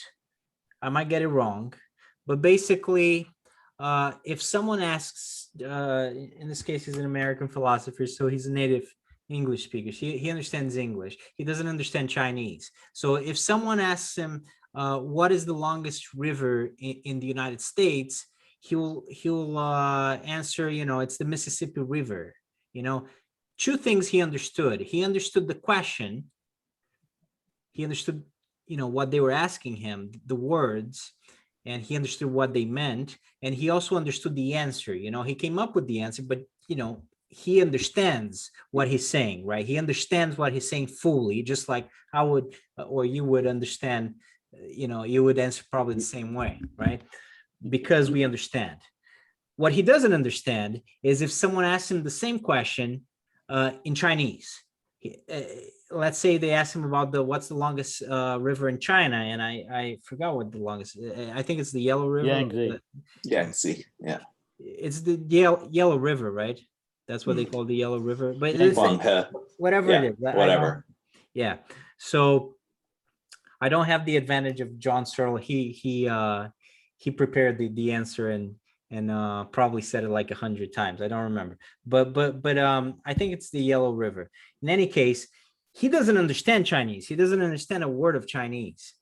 So what he does is when he receives that question, he has a program, right? He has some instructions that will allow him to translate that character, that Chinese character, and basically he'll follow the instructions. If you get this character, you have to reply with that character, which incidentally, the character that he's going to use is going to give the right answer, right? But he also doesn't understand the answer. In fact, he's completely clueless about what's going on. He's just following the instruction that if you get this character, you got to reply with this character, right? He has no idea what has been asked. Really, he doesn't understand. He has no idea what he answered. Yet, he provided the right answer to the question, right? This is what the computer does. This is what the computer does. The computer doesn't really understand when you ask the computer, what is love? The computer doesn't understand what love is. It doesn't understand what you're asking it to, it doesn't understand the question, really doesn't understand the concepts. It certainly doesn't understand whatever answer it comes up with. But it might follow the instructions. You know, if you get love, you go to Wikipedia or you go to Webster's and you reply with these words, you use these words, but he hasn't understood. It was able to answer the question, but it did not understand the question. And I think that's the example. Yeah, that's what he means. Well, by you're able to answer, but you're not able to comprehend. My take on that is if you were to ask a cow, what is grass? You might get an entirely different answer than what you expected. Well, and I assume you won't get any answer but moo. If you want get one at all. In other words, a cow's perception of grass is completely different from ours. And I'm just speculating that a super intelligence might think that aspects of our lives would be, they could answer, but their answer would be completely different from ours. Does that mean it's less than ours? I don't think so. Well, but necessarily. If you listen that kind of John, reminds me, maybe I'm taking this off on a tangent, but like schizophrenia, like if someone gives an answer that doesn't make any sense, maybe it makes sense to them. Like me? well, that's true, Carolyn, but in this example that he's giving us, it doesn't make sense to that person, right? He is still completely clueless. I mean, John Searle or anyone, it doesn't like he's clueless. He doesn't know what he's been asked. He doesn't know what he's saying. He's just following instructions to reply to one character with a different character. He still doesn't know what's going on. Actually, I've been thinking of that a lot, and in terms of the sort of the central question John Searle was asking is who is doing the understanding when a computer translates, for example, because it was the Chinese rule, it's basically the machine is a translator machine or plus knowledge, general knowledge machine. And I was wondering, so okay, so the computer is not doing any understanding, or the person who is looking at these instructions and generating and pulling out the right answer, which he doesn't understand, and outputs it from that Chinese room, the Chinese translation room. So who is doing the understanding in that whole scenario? And it Well- is the person or persons who compiled all those instructions. So Right. there is some understanding, but it's displaced in time and place, and it's from a person who. I'm under the impression that, and correct me if I'm wrong, Mhm. but John Searle wrote that stuff over 30 years ago. Right. Do you think anything has changed? Also, yeah, Even in John Searle's thinking? I want to say, Oh no, he's staying with that. so and- all computers eventually do have to go back to what a human told it. However, they can get to a way different world. So like, let's take Alpha Zero, for example. So I mean, the idea behind the Alpha Zero engine is it's one engine that can master Right. any game you give it, right? So if you give it chess, it could master chess. If you give it checkers, it can master checkers. Whatever the game is, it can master it. When you train it on those different games, they do all start out with that same framework that a human Right. programmed. Yeah. However, they end up in a way different world depending on the game, so that at some point it's like they're taking on a life on their own, Right. and it's like at some point their original algorithm is almost lost in the equation. Like they're kind of in a world of their own, discovering new things. So that's kind of where They don't And have the here's- shell they hatched from covering one eye. Right. And here's the thing about machine learning. Even the machine itself cannot explain what it just did. it Yeah, has that's problems. true. But we have a lot of difficulty making machines that can explain. Yeah.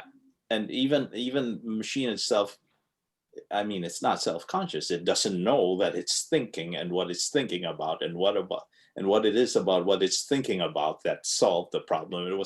It had solved. And I these are should say just, humans have that problem too a lot. yeah, Maybe I know. not as We machines, but we do have that Yeah. problem, but we're able to explain why, with some reflection, usually, why we did the things we did, or how we solved this problem, or how this mathematical proof why this mathematical proof makes sense, or why it's valid and not invalid. And, we're better at it. Yeah.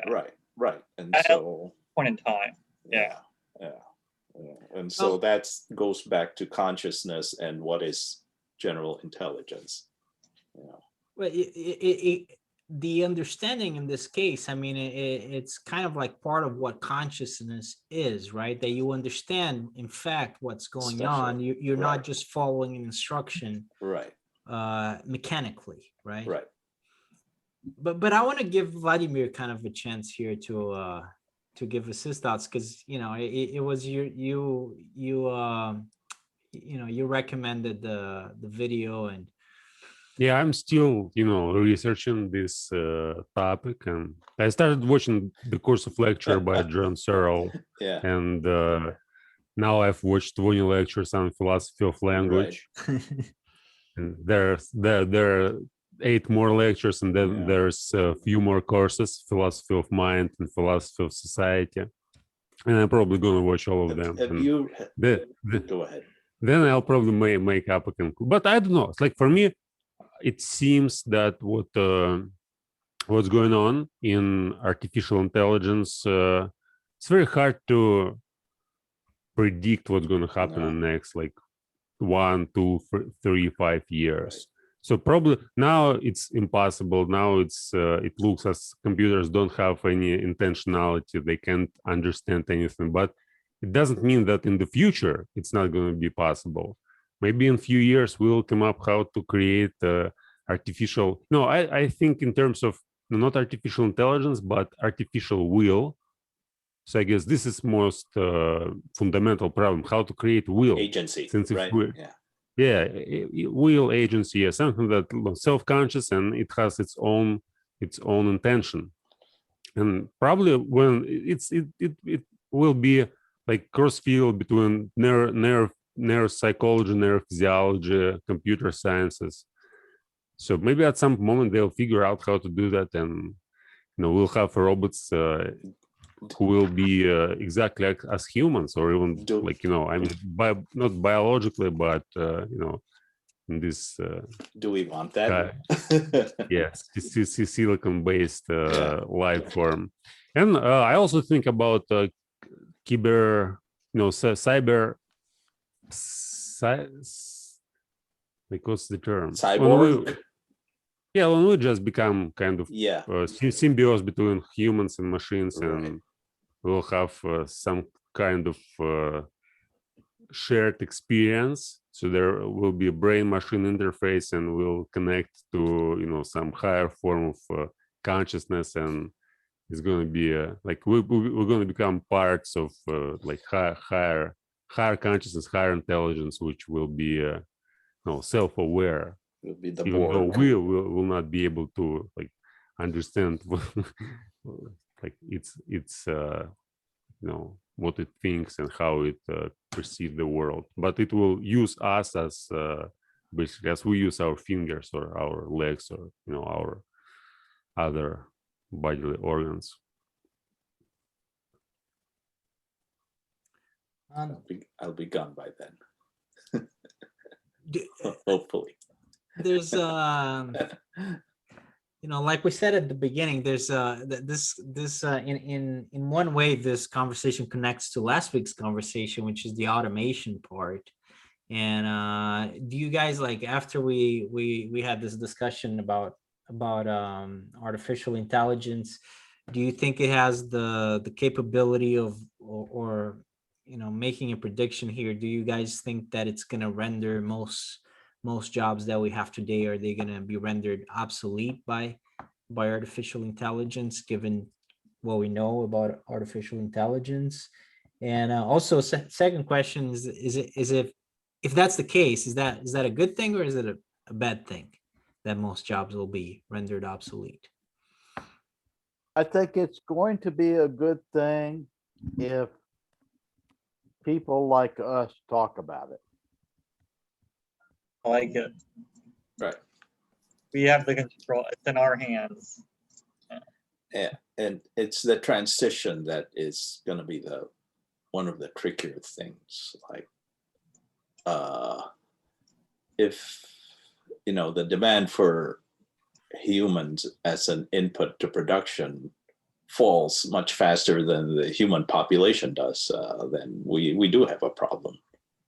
All right. I mean, when it was horses, that wasn't that much of a problem, But Unless you're a horse. Yeah. but you're not self-aware enough to know that's a problem. But for people, yeah. I want to point out something. So even today, even with today's level of technology, there are some people, let's say certain people, I don't know, might have a learning disability, or I don't know, maybe they lost like their limbs or something. There are some people that exist today that really can't contribute much economically to our society. So we have the question existing today: what do we do with people that really there's not a whole lot they can contribute economically? And we have, the government offers like disability programs and stuff like that to try to help out. I think the thing with AI is it kind of maybe seems a little bit like I don't know, sexier of a topic, just because we feel like we might be the ones that are threatened. But even today, there's people that for whatever reason can't contribute much economically, and maybe they're paralyzed, let's say. I mean, what do we do with them? It's kind of the same situation, right? Yeah. Good question. So yeah, it's a question of how humane we want to be, or can afford to be, or Yeah. right. That's why we'd rather not have that problem, Yeah. not face that problem. But yeah, but It's just more wide scale. Like if like one is like robots could automate 90% of our jobs, whereas people who are so disabled that there's not much they contribute, maybe they're a smaller percentage of the population. But it's a similar problem, I feel like, just yeah, free. Yeah. I heard one estimate today that by 2030, 47% of the jobs currently done in the United States will be replaced by automation. That's stunning mhm, to me. It right, may not be to you, but it is to me. Yeah, but we'll probably create more jobs, like new jobs, which right. That's a Could thing. do not be. exist now. And yeah, we don't know. There's no predicting what new jobs those will be.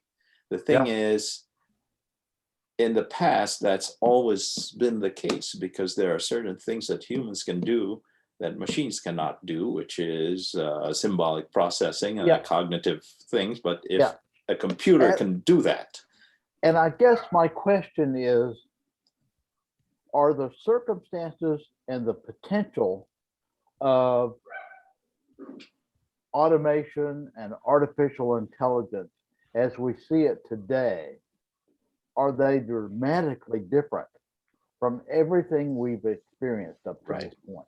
yeah, I fear that they may be. there may be. Yeah, It- actually, in Harari's book, that the group read a year and a half ago, it said the last revolution was more like our automation revolution was more like mechanical. The upcoming one is more cognitive. So it has potential to wipe out a lot more jobs. Right. Yeah. So I mean, but we really don't know to what extent.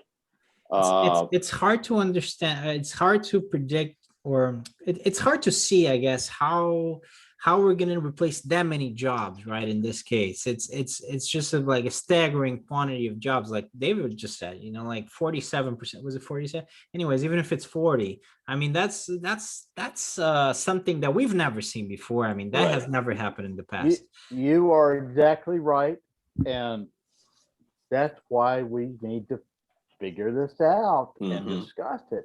Yeah. Yeah, but it's not going to happen overnight, right? It's No, like it's 10 not. years, so gradually some job will disappear, others will Right. appear. It's not overnight, but it is true that it's very fast. It's You know, fast But compared to the it is going population. to happen faster than changes in the past. Right. Right. And faster than the population can adjust. Can to it. adjust. Absolutely. And yeah, and one thing I'm fearful about that, if you tie that with the lopsided distribution of wealth in basically the Western world, but especially in the United States, where what 1/3 of the wealth is owned by 1% or whatever of the population, then Yeah, it's about 40%. Yeah, What yeah. 40% of the wealth Right. is owned by 1%. right. So since if there is not that much income that goes to the national income, the slice going to labor is lower and lower. That means the wealthy will just get wealthier and wealthier.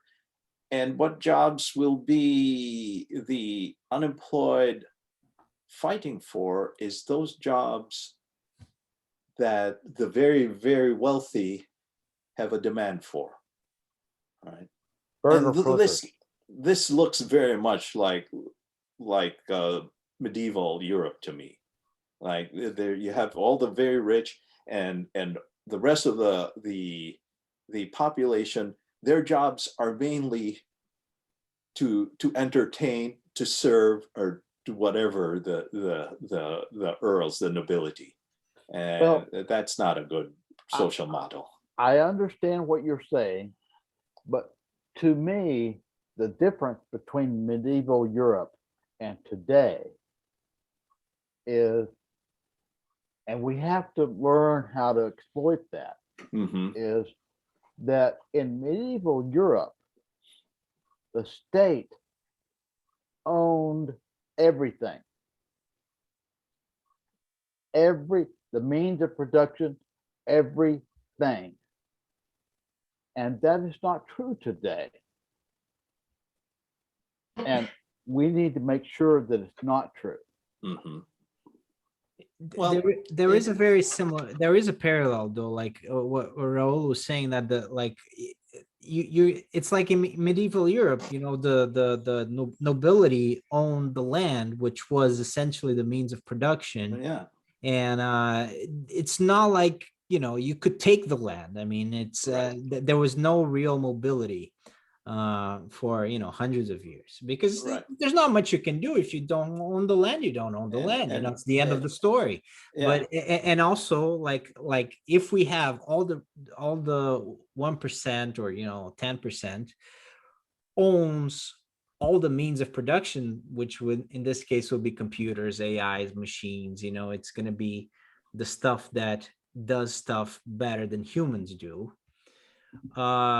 Also, you'll find yourself in a position that there is no mobility, because at that point, you know, it's not like people can work their way up if their work essentially has no value compared, because it's more expensive and more inefficient than the competitor, which is already owned by whoever controls the wealth, right? So the mobility, you know, there won't be much mobility in that case, in that scenario, if that scenario materializes. Yeah. And the key is not that the wealth is owned by the state or whoever, it's that the wealth is concentrated. So, yeah, I mean, it won't be even an extreme case where there's just no demand for labor, but still a drastically reduced demand for labor, coupled with a concentration of wealth. The ownership of the means of the productive means is that's going to be a big problem. So An what, interesting, what an should- interesting question is, would AI have the same values as we have? For example, for AI, probably wealth will make no sense at all. No. Like if you live in different dimensions, who cares about means of productions and all this Right. stuff? Yeah. No, yeah, that doesn't matter, but it's who owns the machines, who owns the technology, or It goes that's- back to what we're talking about, right? The AI is a tool. Unless we go back to, yeah, AI is going to develop, you know, self-conscious, and it will rise up against the masters, which is us, and kill us all, and or enslave us, like in the Matrix. You know, like unless it's that scenario, which, you know, if AI is just a tool like it is today, it doesn't have any will. You know, you have but it will be a very powerful tool. But I will say, the good scenario would be a very different scenario, which, and I don't know if how realistic it is, but if we could in fact use AI to automatize most of the work that we actually need to do in society, and we could in fact distribute wealth to a degree that people are more or less well off. Not that everyone will have the same, but that people are more or less well off, and won't be reduced to you know, semi state of being semi destitute or semi slavery almost. If people are more or less well off, I mean, that could be a much better society than we have today. That would actually be a society where most of the oppressive work is taken care of for the most part, and people can actually live lives that are more fulfilling. right. Now, let me make sure I understand where you're coming from. Basically, the machines do most of the work that you don't want to do, but you can still, you know, have enough food and shelter and what you I need to do understand to that. live your life. Yeah, that's what I'm saying. are you saying, is a premise of what you're saying that people are worse off today than they were in the past? No, I don't think Not so. necessarily. Okay. That we could just be better if we do it right. And Yeah, that's what I'm saying is that there are two scenarios, right? And some stuff in between. But I was just trying to point out, well, this would also be a very good opportunity to actually improve our condition rather than worsen that, all right. Right. Socrates would actually love that, right? Because he was the one who said that leisure is what allows. He valued leisure because it was what allowed for him to be able to do what he did, which is basically lead a flourishing life, and that would be great if most people are able to do that. You know. Also, if we come to we are kind of like heading there, but we're not there yet. But No. certainly, but what I mean is certainly, if we continue to go in a direction that the means of production are very concentrated and most people are very dependent, the problem with that is that also a democracy is not sustainable long term. Because people can only really participate in democracy if they have some degree of independence.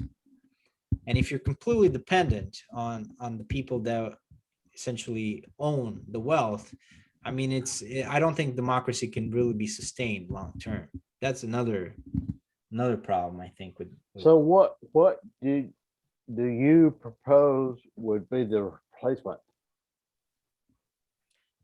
No, I'm saying if this automation situation in fact comes true, which it seems that it will to some extent, I think it would be better for humanity to figure out how to use it to actually unburden people rather than further burden it, right? So basically allow people to have some degree of ownership of the means of production, so they are not as dependent on the people that the wealth is concentrated with.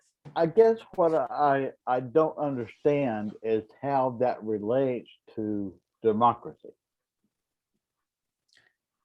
Because if people are really poor and they're only concerned about what they're gonna, how they're gonna get enough food and how they're gonna get shelter, they're not really concerned about participating in the democratic process.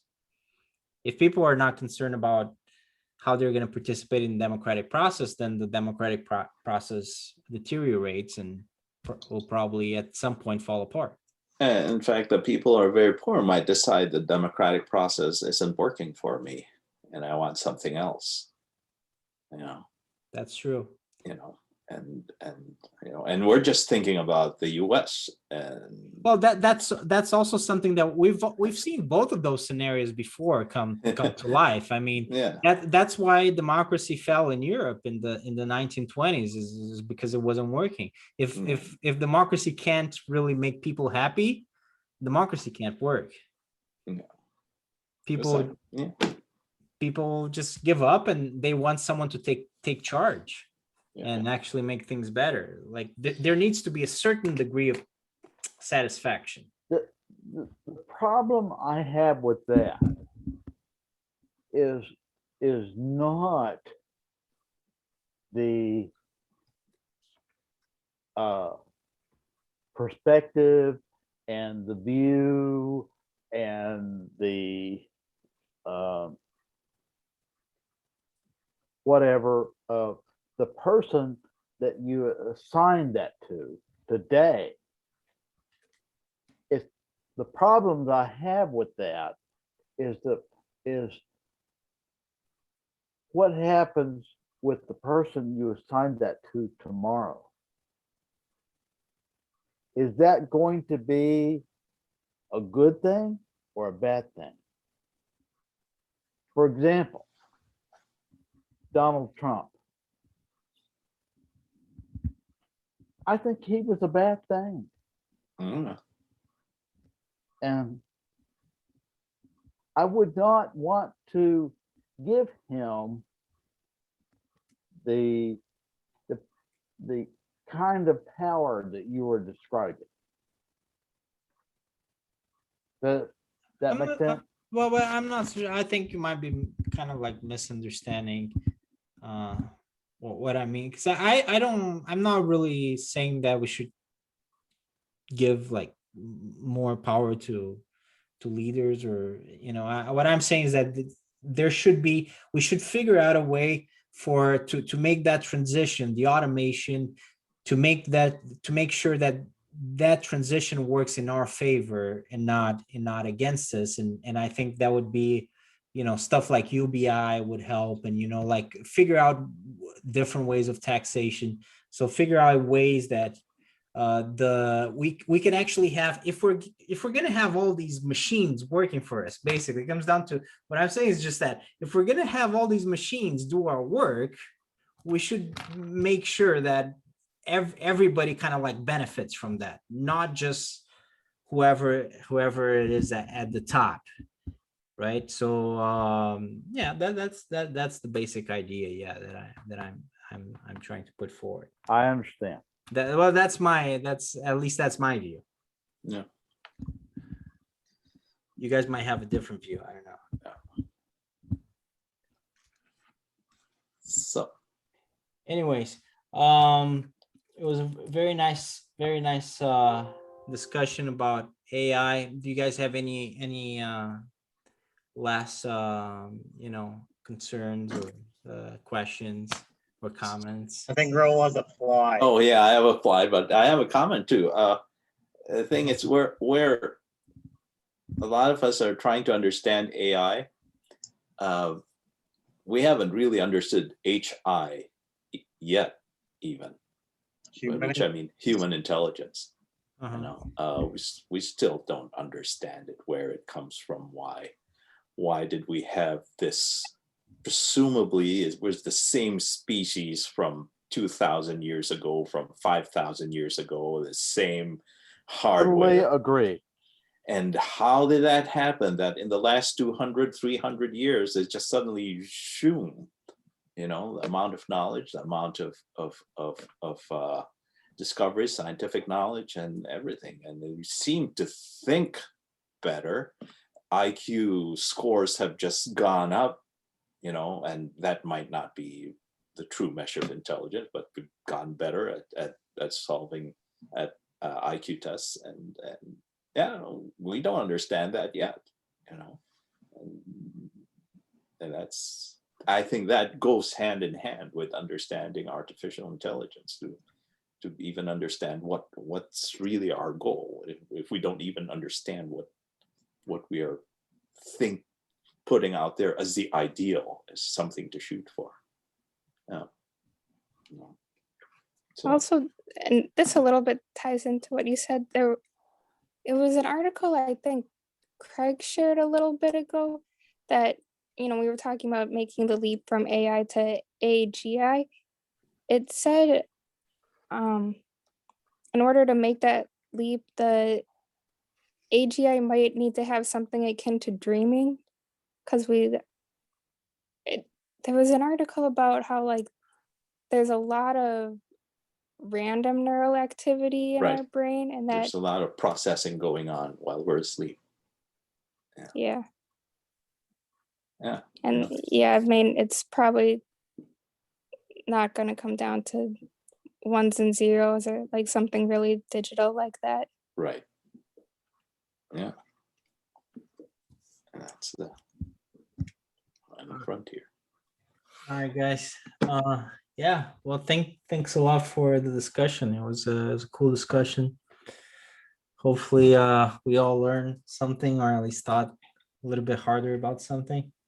Well, let me just say that I know what the limits are in preparation for discussions of this nature, but the The TED Talk that I posted was Sam Harris talking about artificial intelligence. If you care at all about understanding my perspective on this issue, Mhm. you should watch that. If you don't care, don't watch it. It's the one where he wonders if we're going to be able to control AI, and he goes, "We only have one go at this, so we got to make sure we get it right." It's that one, right? I've seen that one before. That's correct. Yeah, I'd recommend it to everyone else on this. All right, that's a good suggestion for a follow-up to the discussion to understand a little bit more about this. And then that's it's kind of I don't know if he uses the same arguments or he's talking about the same things, but it kind of relates to what we're talking about how we make that transition. And another thing we didn't really discuss too much is if we should be pursuing AI, if it's too dangerous or not, because actually people like Stephen Hawking and Bill Gates came out and said that we shouldn't, because we might get And Elon Musk. we might get the Terminator, and I kind of believed that before, because those are smart people. Now I have a different view. I think that might be too much science fiction, but do we have time for one more anecdote? Yeah, of course. Yeah, okay. When I started grad school, and you always have these socials, get-togethers of the new graduate students, right? So I, basically for free beer. And I got into conversation with someone who's a computer science major, and he's first year of grad school as well. And we started asking him, so are you gonna get into, this is in 1987, by the way, so it was way back. And so we ended up talking about artificial intelligence, and then, so the goal is for computers to think like human beings. So, and I thought, so you mean computers that make the same mistakes that we do in our thinking, like prejudice and like all those things, or cognitive dissonance, or the ability to believe in two logically contradictory propositions. And so I asked him, so when he said, we want computers that think like human beings, my final question, why would you like that? And I haven't heard an answer that's satisfactory. From my perspective, Yeah, that is not the goal. Exactly. That probably should not be the goal, but a lot of people think that's the goal. That's why they want the singularity, and they want to somehow download their identity into a computer. How you do that, I don't know. But it's really fun. One of the things that I think will be fun, so this will be the last thing I say, but with Alpha Zero, for example, like when we watched the chess games they played, we noticed things that were like bugs in our own intelligence. So like there's a lot of situations where we cared too much about getting pieces in chess rather than just having a good attack going on. Right. You see these crazy games where the computer didn't care at all about how many attack. We're like, our brain is not thinking of it the right way, And I think that'll be one of the fun things if we get like a new AI that's much greater than us. Right. But yeah. Yeah. I'm not sure how you would do against a computer that could contemplate the next move in chess 1,000,000 times faster than you can. Yeah. No. Yeah. Anyways, we gave it our best. I think it was a good discussion, and for someone like me who still needs to learn a lot more, it was a good entry point. Thanks, Brent. Yeah, thanks for participating, and thanks for watching, whoever gets the opportunity to watch this.